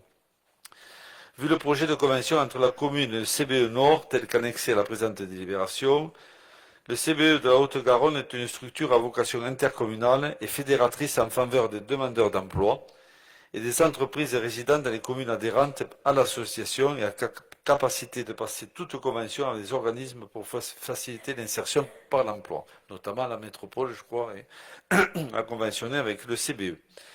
Afin de soutenir cette initiative citoyenne et dans l'intérêt général, il est proposé que la commune de Bruguière alloue un concours financier en concluant une convention de partenariat avec le CBE. Le montant de la subvention allouée est calculé sur la base d'une participation par habitant de 4,25 €, fixée lors de l'Assemblée générale du 13 octobre 2008 et sur la base du recensement de la population légale bruguiéroise 2020, entrant en vigueur le 1er janvier 2023, soit 6 111 habitants. Le montant de la subvention s'élève donc à 25 971,75 € pour l'année 2023. Il est proposé au conseil municipal d'approuver la convention, d'autoriser M. le maire à signer cette dernière, d'attribuer une subvention de fonctionnement de montant de 25 971,75 € et bien sûr de dire que les crédits sont prévus au 65 du budget principal 2023, article 6574. Voilà, est-ce qu'il y a des questions? Je pense que c'est assez classique. S'il n'y a pas de questions, on peut le passer aux voix. Qui vote contre ou qui refuse de voter, qui s'abstient, c'est voté à l'unanimité et c'est adopté. Nous passons au point suivant, qui est la subvention exceptionnelle à l'amicale des services territoriaux de Bruguière. Alors toujours le même code général, considérant que la loi 2007-2009 du 17 février 2007 relative à la fonction publique territoriale impose aux collectivités locales d'offrir à leurs agents des prestations sociales. Considérant toutefois qu'afin de respecter le principe de libre administration des collectivités locales, le législateur a laissé le soin à chaque collectivité territoriale de déterminer le montant qu'elle entend consacré à l'action sociale, ainsi que ses modalités de mise en œuvre. Considérant que la commune a décidé d'adhérer pour chacun de ses agents au Comité national d'action sociale, le CNAS, c'est un organisme pluraliste et paritaire dont les instances dirigeantes sont composées pour moitié d'élus et des représentants des principaux syndicats de la fonction publique territoriale. Il propose à un niveau national une gamme de prestations d'action sociale au profit des fonctionnaires territoriaux. Considérant que la commune, depuis de nombreuses années, verse également à l'association du personnel communal une subvention exceptionnelle afin de participer au financement des chèques vacances. L'amicale des services territoriaux de Bruguière a fait une demande de subvention de 4 926 € pour l'achat de chèques vacances dont bénéficient 87 agents. Il est donc proposé au conseil municipal d'attribuer une subvention exceptionnelle de 4 926 € et de prévoir les crédits au chapitre 67. Voilà, donc c'est la subvention d'équilibre qu'on verse à l'amicale pour qu'elle puisse, bien sûr, être remboursée des chèques vacances que 87 agents de notre ville en ont fait la demande. Non, on est toujours à peu près le même nombre. Des questions? Ce n'est pas des questions, je propose de vous le passer aux voix. Donc, qui vote contre ou refus de vote? Des abstentions? C'est voté à l'unanimité, c'est adopté et je vous en remercie. On passe à M. Berthelot, un poste de chargé de coopération CTG permanent à temps complet qui est très largement subventionné par la CAF. Oui, merci Monsieur le maire. Donc ceci concerne la création d'un poste chargé de coopération dans le cadre de la convention territoriale globale sur laquelle la commune a engagé depuis plusieurs mois une démarche. Donc vu le Code général de la fonction publique et notamment les articles L313-1 et 332-8, vu le budget, vu les tableaux des emplois et des effectifs, donc conformément à l'article L313-1 du Code général de la fonction publique, subviser les emplois de chaque collectivité ou établissement sont créés par l'organe délibérant de la collectivité ou de l'établissement. Il appartient donc au conseil municipal de fixer l'effectif des emplois nécessaires au fonctionnement des services.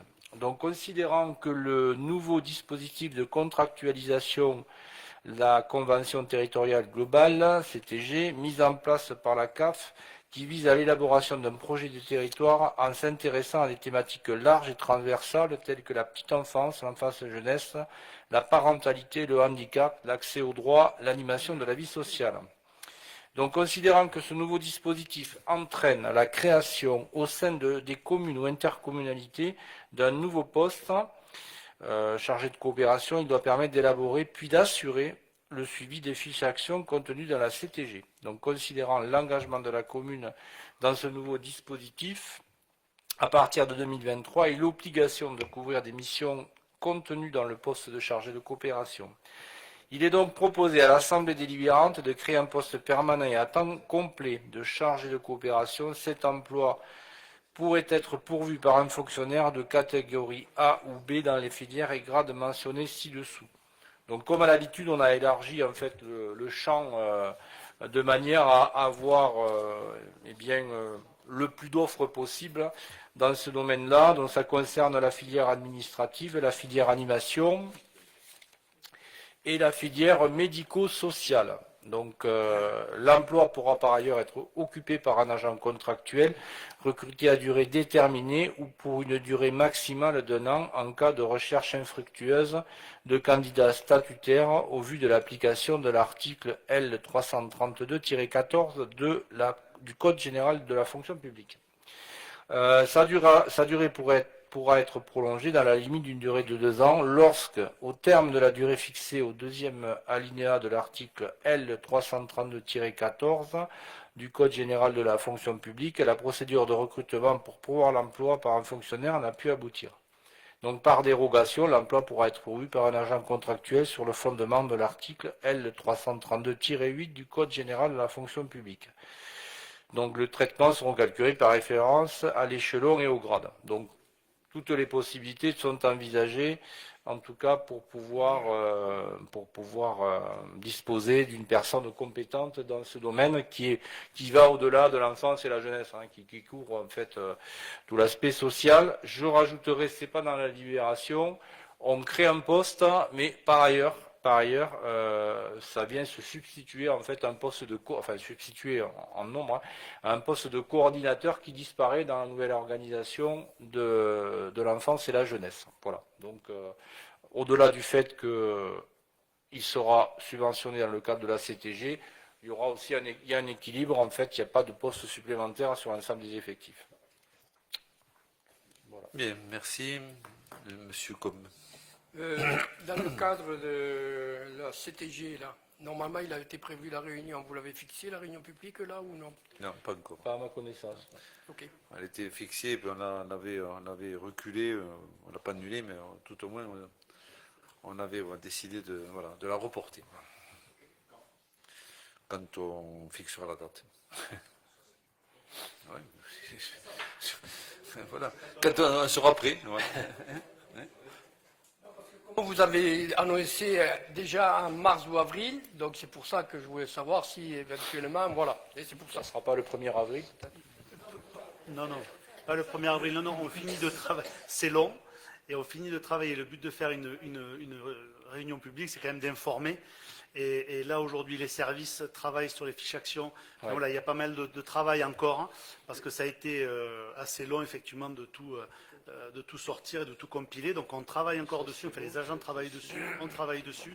Dès qu'on aura quelque chose, voilà, d'un peu, quand même, solide à annoncer, là, à ce moment-là, on calera une réunion publique. Mais on ne l'a pas oublié. Le but, voilà, c'est dès que ça sera fait, on vous le dit. Monsieur. Non, mais on la fera. Ça a pris un peu de retard et la signature, d'ailleurs, de la CTG est peut-être un peu décalée parce qu'effectivement, voilà, il y a eu beaucoup de choses de dites et beaucoup de fiches actions. Donc voilà, on met tout en place. Mais là, votre réponse, Monsieur Sigu, est très claire, donc merci pour ces informations. Contrairement à la première réponse obtenue. Une remarque supplémentaire, simplement c'est une question, mais M. Bertorello est parti, c'est simplement la CAF participe à quelle hauteur, puisque Je d'après... crois que c'est 30 000 euros. Mais La moitié. Parce que, si j'ai bien compris, y a-t-il un caractère obligatoire à créer ce poste de coordonnateur de la CTG? Est-ce que c'est écrit quelque part dans un texte qui concerne la CTG? C'est une question toute simple, toute bête. Alors je vous rappelle, M. Bourri, on avait ce poste-là au sein de la ville. Hein. Oui. La personne est partie de notre service, on ne va pas la citer, bien sûr, mais donc on a ce poste qui est vacant. Hein, donc, Non, mais ça paraît cohérent qu'il y ait une personne et qui si puisse vous voulez, coordonner. elle était avant la CTG, et elle est d'autant plus, je dirais, nécessaire avec la CTG. C'est d'autant plus nécessaire qu'il y a une extension des compétences. Et je peux vous garantir que c'est un travail colossal. Alors, Oui, la la réunion publique, elle se coordinatrice, fera, mais pardon. ils passent des journées entières, je les vois, dans le bureau de chez Fabienne, des journées entières avec Jérôme et des élus, et les services, et d'autres élus à travailler là-dessus. C'est vraiment un travail colossal. Je n'avais même pas mesuré en tant que maire cette implication qu'il fallait avoir et cette disponibilité. Le domaine est très vaste. Oui, c'est pour C'est ça pas que la coordinatrice, c'était vraiment enfance et jeunesse. Là, effectivement, on va toucher quand même quelque chose de beaucoup plus large. Donc, c'est pour ça que ce poste n'existera plus.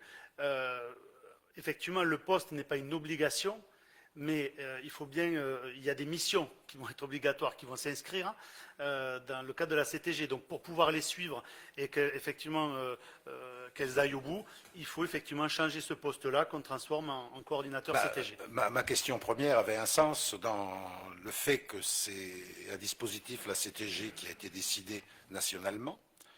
La CAF est porteur de l'accompagnement et de la mise en œuvre de cela. Et la hauteur du financement est importante. 50%, je ne suis pas sûr que ce soit la bonne hauteur. Là encore, l'État transfère une compétence aux communes sans pour autant transférer les crédits à la hauteur de ce qu'il faudrait. Bien, on vous dira le pourcentage, mais 50%, ça me paraît être le pourcentage réel, mais bon, peut-être on vous dira, mais ce poste, à mon sens, si on veut vraiment réussir ce projet STG, est indispensable, parce que l'idée, c'est pas d'écrire, c'est après de réaliser les actions qui sont, qui sont proposées et dont la ville et nos concitoyens ont besoin. Voilà. Bien, allez, on passe au vote. Donc, si on revient sur ce poste, qui vote contre? Qui s'abstient? Tout le monde est favorable, c'est voté, c'est adopté, c'est voté à l'unanimité. Je vous en remercie. Au point suivant, on passe sur la carte scolaire Arnaud Ségu, détermination des secteurs affectés à chacune des écoles de Bruguière. Alors c'est une délibération qu'on a déjà prise, mais on avait oublié, je crois, 2 petites rues. Oui, voilà. En fait, donc, on ne va pas refaire le débat, mais on va rajouter ça. Oui, non, mais on ne va pas refaire le débat, mais effectivement, c'est ça. C'est qu'effectivement, on a eu beau contrôler, recontrôler et recontrôler à plusieurs, effectivement. Il nous manquait des petites impasses, des petits chemins, des choses comme ça. Donc on a cette fois-ci actualisé. Et même encore, on va être encore plus précis. On va le modifier sur l'avenue Montauban et sur l'avenue du Gamouna, puisque c'est les 2 seules rues qui vont être partagées. Donc effectivement, nous on avait juste tracé un trait en pensant que le 75 était en face du 74. Bon. Donc pour être très précis, et ça on le mettra sur la modification, donc pour l'avenue de Montauban, pour être très clair là-dessus, on va faire pair et impair. Ça sera du 14, du côté 14 au 31, du 14 côté pair et 31 impair, jusqu'au bout de la rue. Ça sera effectivement sur la zone de la nouvelle école. Et pour l'avenue du Gamouna, ça sera ce qui était marqué 75 côté impair et 58 côté pair. Voilà, jusqu'au bout, pour être dans la nouvelle école. Puisqu'en fait, le 74 n'est pas forcément en face du 75. Donc effectivement, il y a un petit décalage. Donc pour être bien précis là-dessus, et ça on le mettra sur la modification auprès de la préfecture et sur l'information qu'on va envoyer aux parents avec effectivement un guide qui est en cours d'élaboration et qui sera distribué lors de l'inscription. Voilà, c'est pour être tout à fait précis. C'est pas... C'est ce que vous avez marqué sur le bulletin municipal? Oui, mais en fait, sur le bulletin municipal, nous, on a pris, par exemple, pour le 75, on a juste à partir du 75, mais côté impair. Mais de l'autre côté, c'est pas le 74. Donc, effectivement, pour que ça soit bien clair dans l'esprit des gens, parce qu'ils peuvent se dire que si moi je suis, je vais dire 48 où je suis, voilà. Donc, dans ce trait-là, il y a 75 côté impair, et de l'autre côté, c'est le 58. Voilà, et qui part jusqu'à la fin, ça sera à Nouvelle École. Et pareil sur l'avenue de Montauban, le trait c'est facile à voir sur la carte, mais voilà, il y a des gens qui vont regarder aussi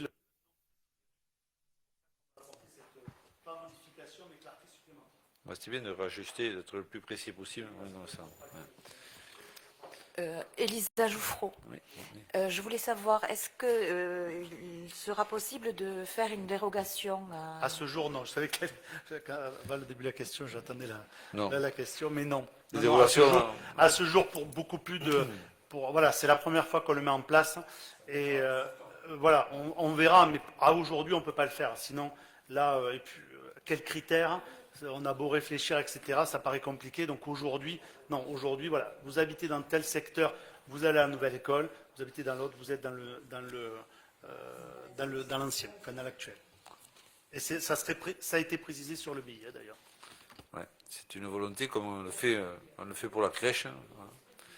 Voilà. On ne déroge jamais aux règles qui sont les nôtres.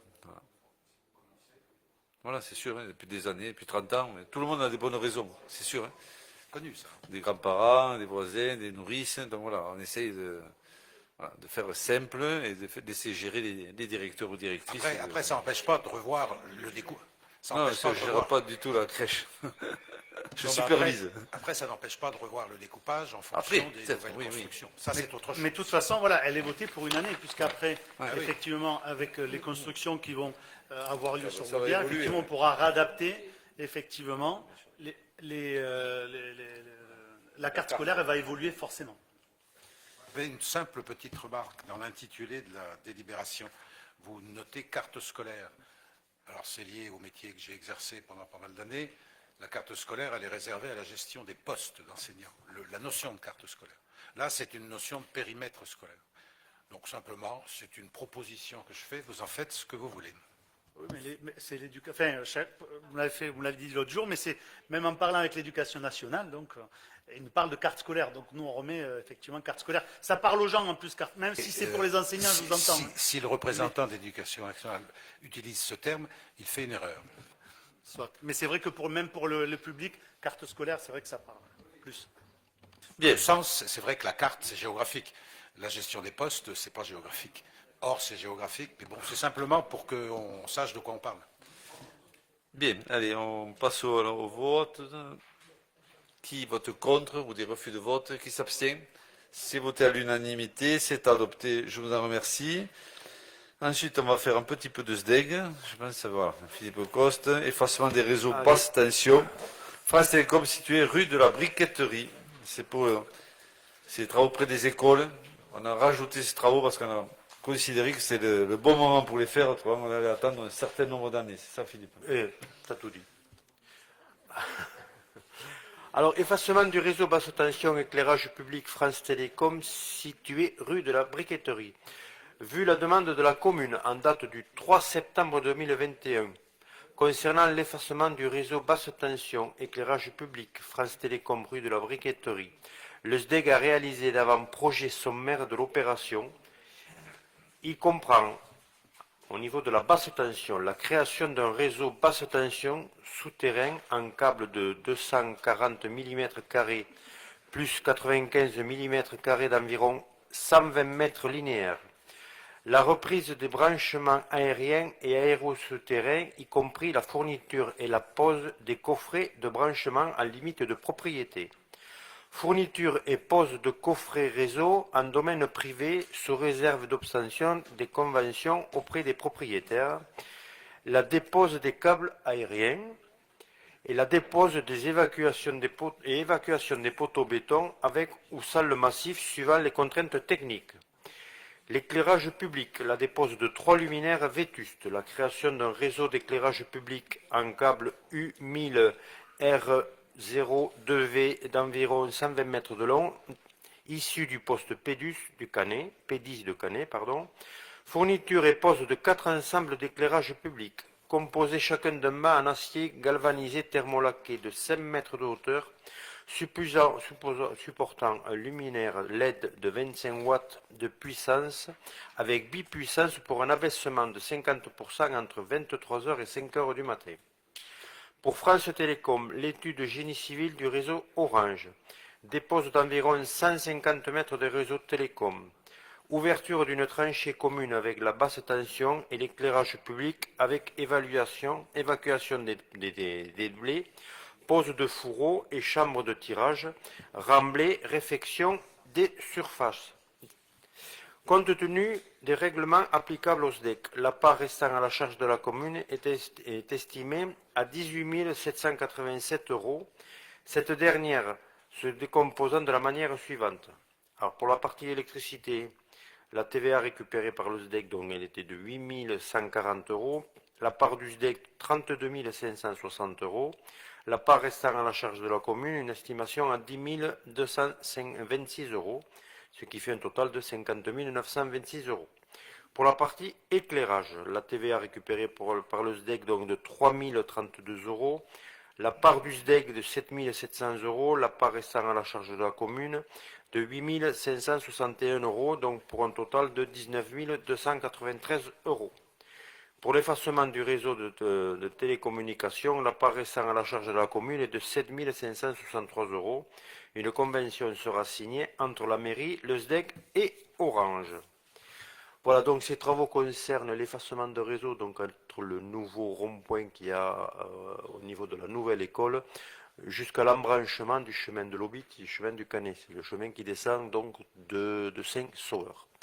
Voilà, tout sera mis en souterrain.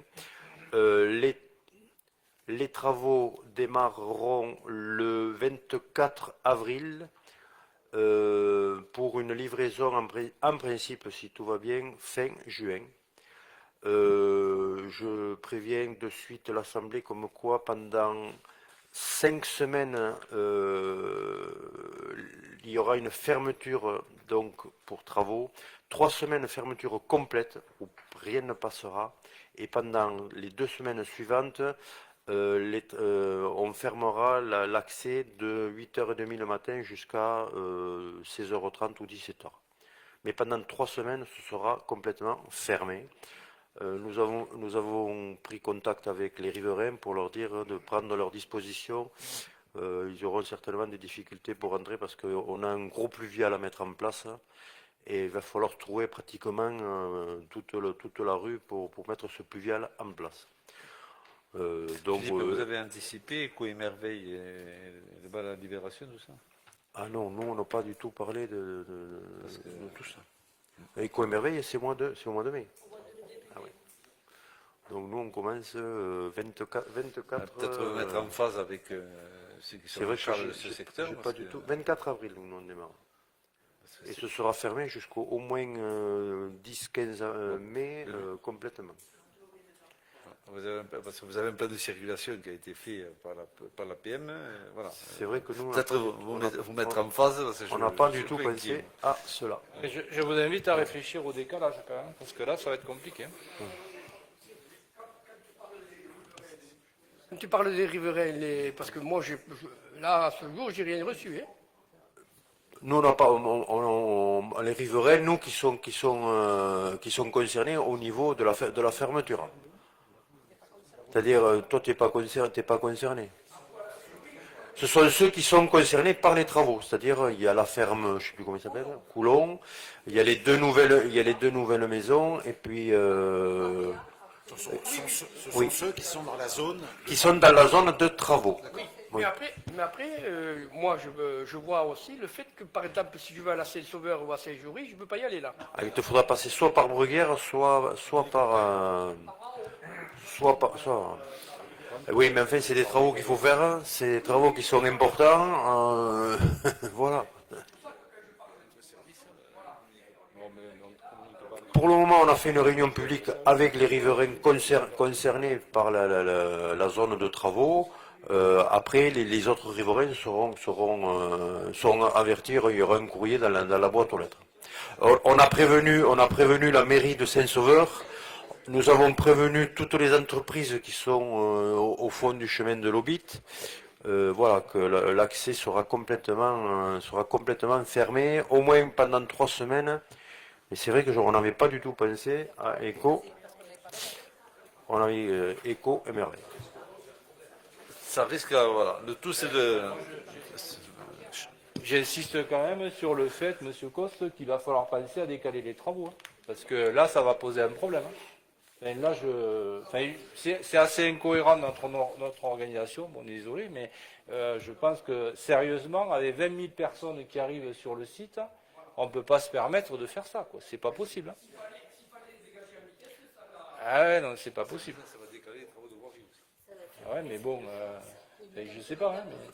Bon, dès demain, moi je vois, parce que ça a été calé au niveau de l'entreprise et tout. S'ils peuvent décaler, ça fait décaler quand même de 3 semaines. Une quinzaine de jours presque. Hein. Ou même plus, non? Écoutez, bon, mieux, dès demain, j'appelle le mieux demain, c'est de vous voir entre services et élus, déjà, voilà, de savoir exactement ce qu'ils vont faire et comment. Parce que on ne peut pas accueillir 20 000 personnes, 25, avec des travaux sur toute la briqueterie, c'est pas possible. Bon, écoutez, on passe déjà à cette délibération, on verra après le phasage. Hein. Dès demain, moi j'appelle le service. Qui vote contre, refus de vote, pas d'abstention, c'est voté à l'unanimité, très bien. Écoutez, c'est adopté et on fera part du phasage de ces travaux par mail. Hein. On passe aux questions de M. Bourri, de son groupe. Hein. C'est ça? Donc 3 élus, 6 questions, M. Bourri. C'est questions orales. Donc. Non. Bon, mais on va regrouper. On va être sympathique, on va faire 6 et 7 en même temps. Comme les délibérations, une seule. Voilà. Bon, allez, logement prévu, chemin des Palanques. État des constructions en cours et à venir sur notre commune. Une opération immobilière est projetée chemin des Palanques. Combien de logements prévus, etc. Alors, réponse, 17 logements sont prévus dans le nouveau permis de construire chemin des Palanques, donc moins que ce qui avait été prévu au départ. Hein. Ouais, voilà. 26, on est passé à 17.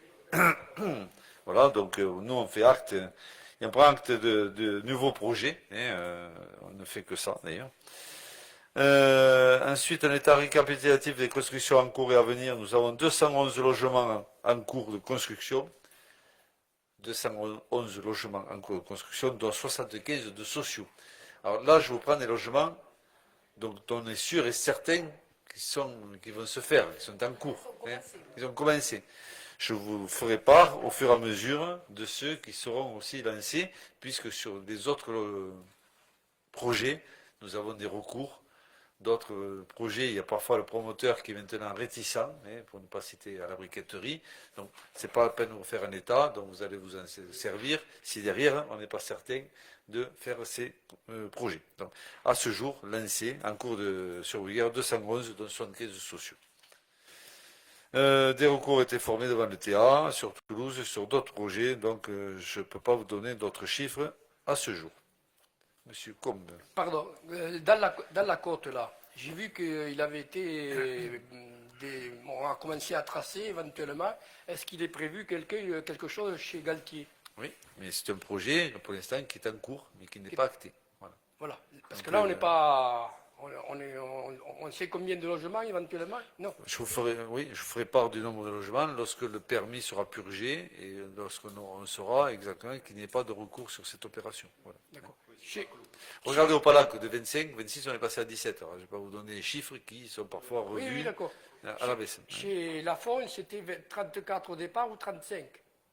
Et on en est à combien là pour eux? Chez Lafont, on est à 26 et 50, 71 chez Lafont.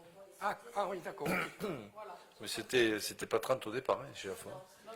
Ça a toujours été ce nombre, oui, monsieur. D'accord, ok. Bon, ensuite, stockage de goudron par la société de gestion sur l'autoroute. Alors, je vous rejoins. La société ayant la gestion de l'autoroute, il y a un stockage de goudron. En sommes-nous, donc c'est tout à fait légal, puisqu'on a sollicité par courrier le prestataire, enfin, c'est autoroutes ou Vinci, et ensuite c'est contrôlé par la DDT.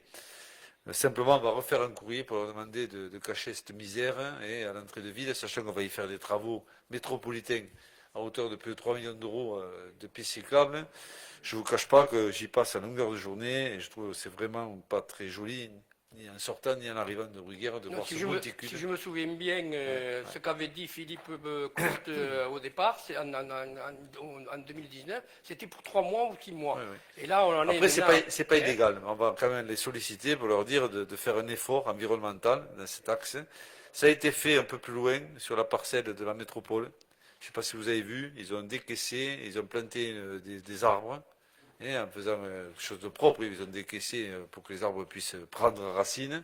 Donc et puis ils ont nettoyé la parcelle. Donc sur la partie rond-point, entrée de ville vers Saint-Alban, ça a été fait, suite à notre demande collective. Donc on a bon espoir que peut-être ça puisse être fait aussi au niveau du Centaure.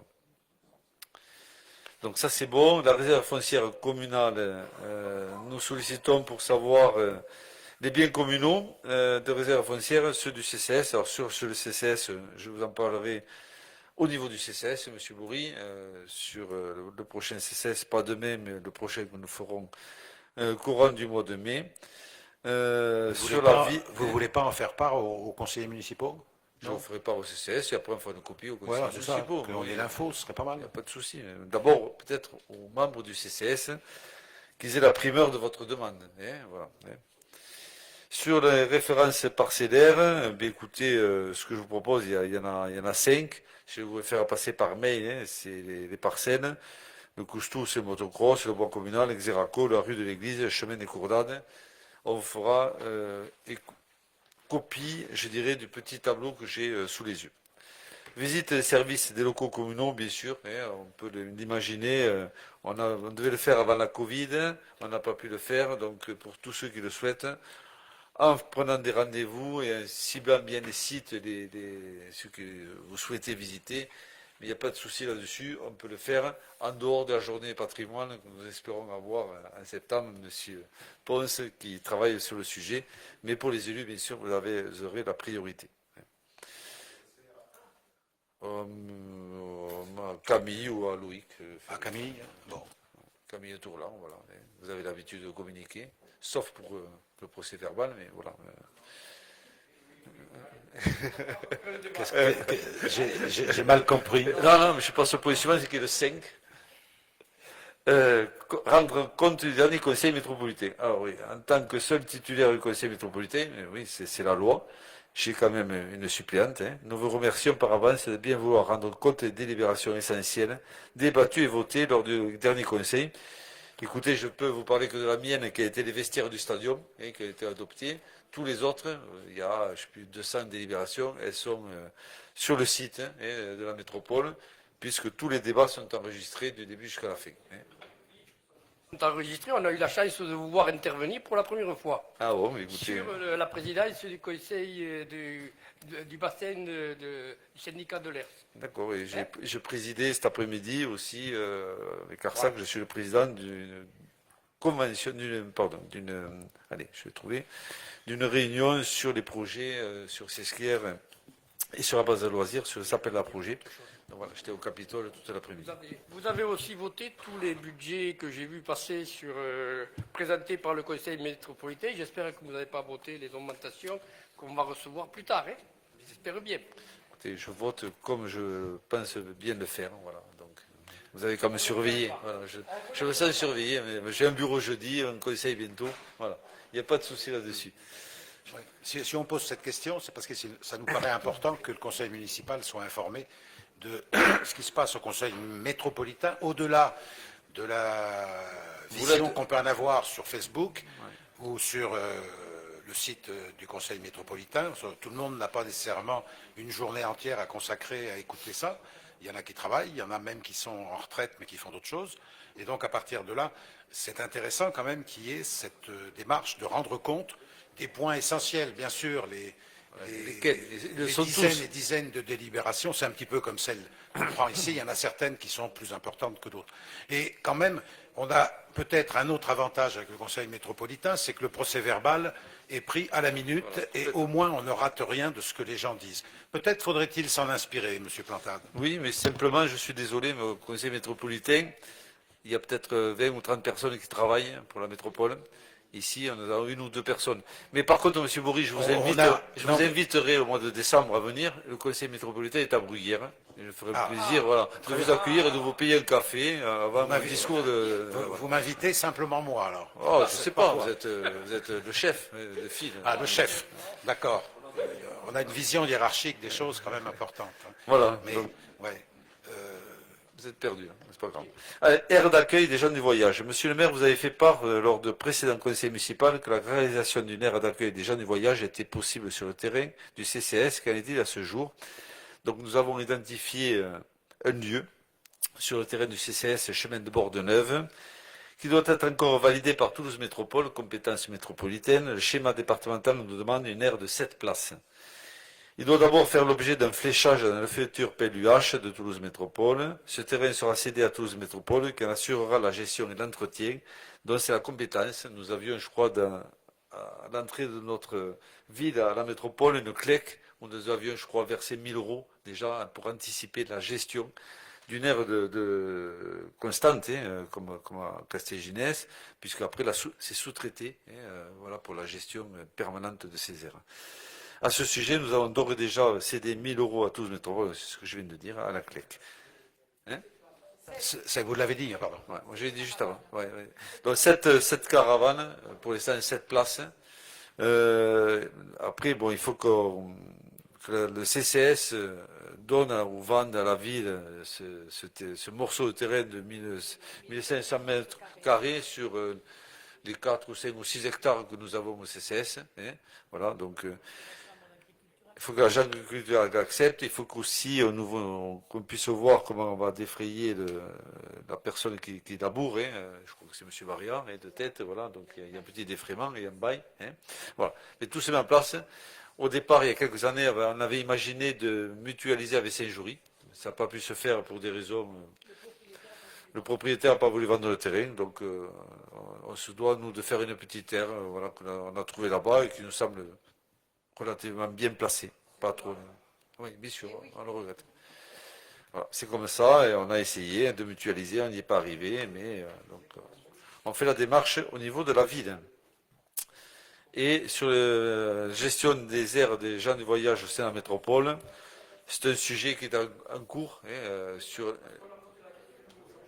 Je vais vous dire pourquoi on a posé la question, parce que j'ai vu qu'on a fait débarrasser à côté de Fenouillet, on a enlevé tout ce qui nous barrait, même le passage là pour aller au centre commercial.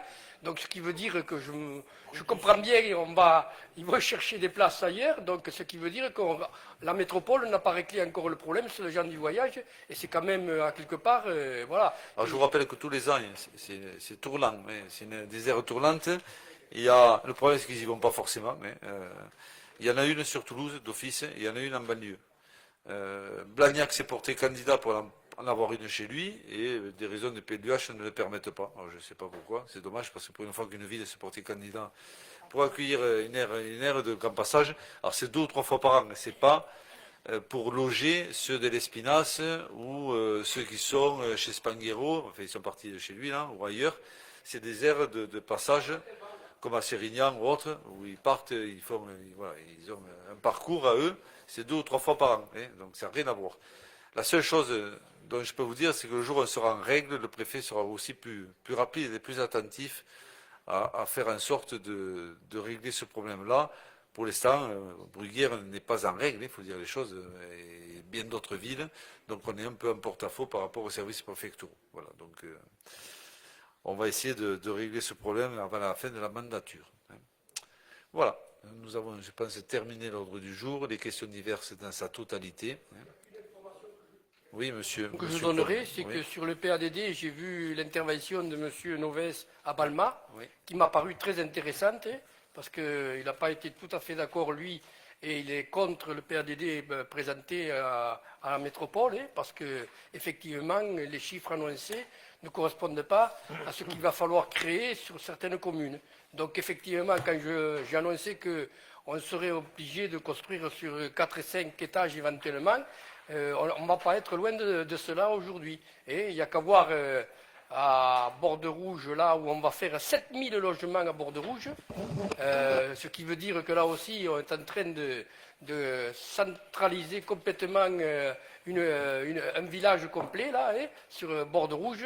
Et effectivement, quand on s'aperçoit qu'aujourd'hui, au niveau des structures, notamment au niveau du boulevard urbain, rien apparaît, ce qui veut dire qu'on va avoir des complications énormes sur les transports et autres. Oui, ce qui nous concerne, Maurice, on n'est pas à égalité avec Balma. On est d'abord en deuxième couronne.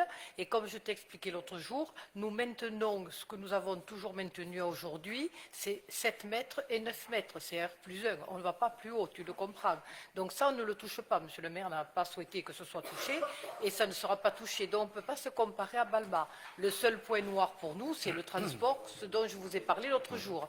Tout le reste, tout ce qui est construit aujourd'hui restera en l'état.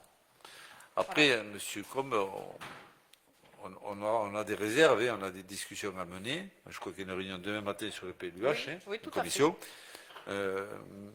Monsieur Moudin, notre président maire, est conscient des difficultés de chaque ville et de la difficulté aussi. Donc il est conscient de ça, il est même prêt à aller rencontrer les conseillers municipaux. Donc il se pourrait même qu'ils viennent à Bruguière en septembre ou en octobre. Et voilà, donc en toute transparence, il y a une loi qui doit être votée, mais aussi on est tous conscients des difficultés, on va tous aussi se battre pour avoir aussi dans nos villes respectives des améliorations, et je vous rejoins complètement quand vous parlez de circulation à l'entrée de ville, quand vous parlez, mais après de parler à 6 étages à Bruguière, ça n'arrivera pas, je vous rassure. Voilà. Donc, voilà, je pense que c'est clos, je vous remercie, je vous souhaite à tous et à toutes une bonne soirée.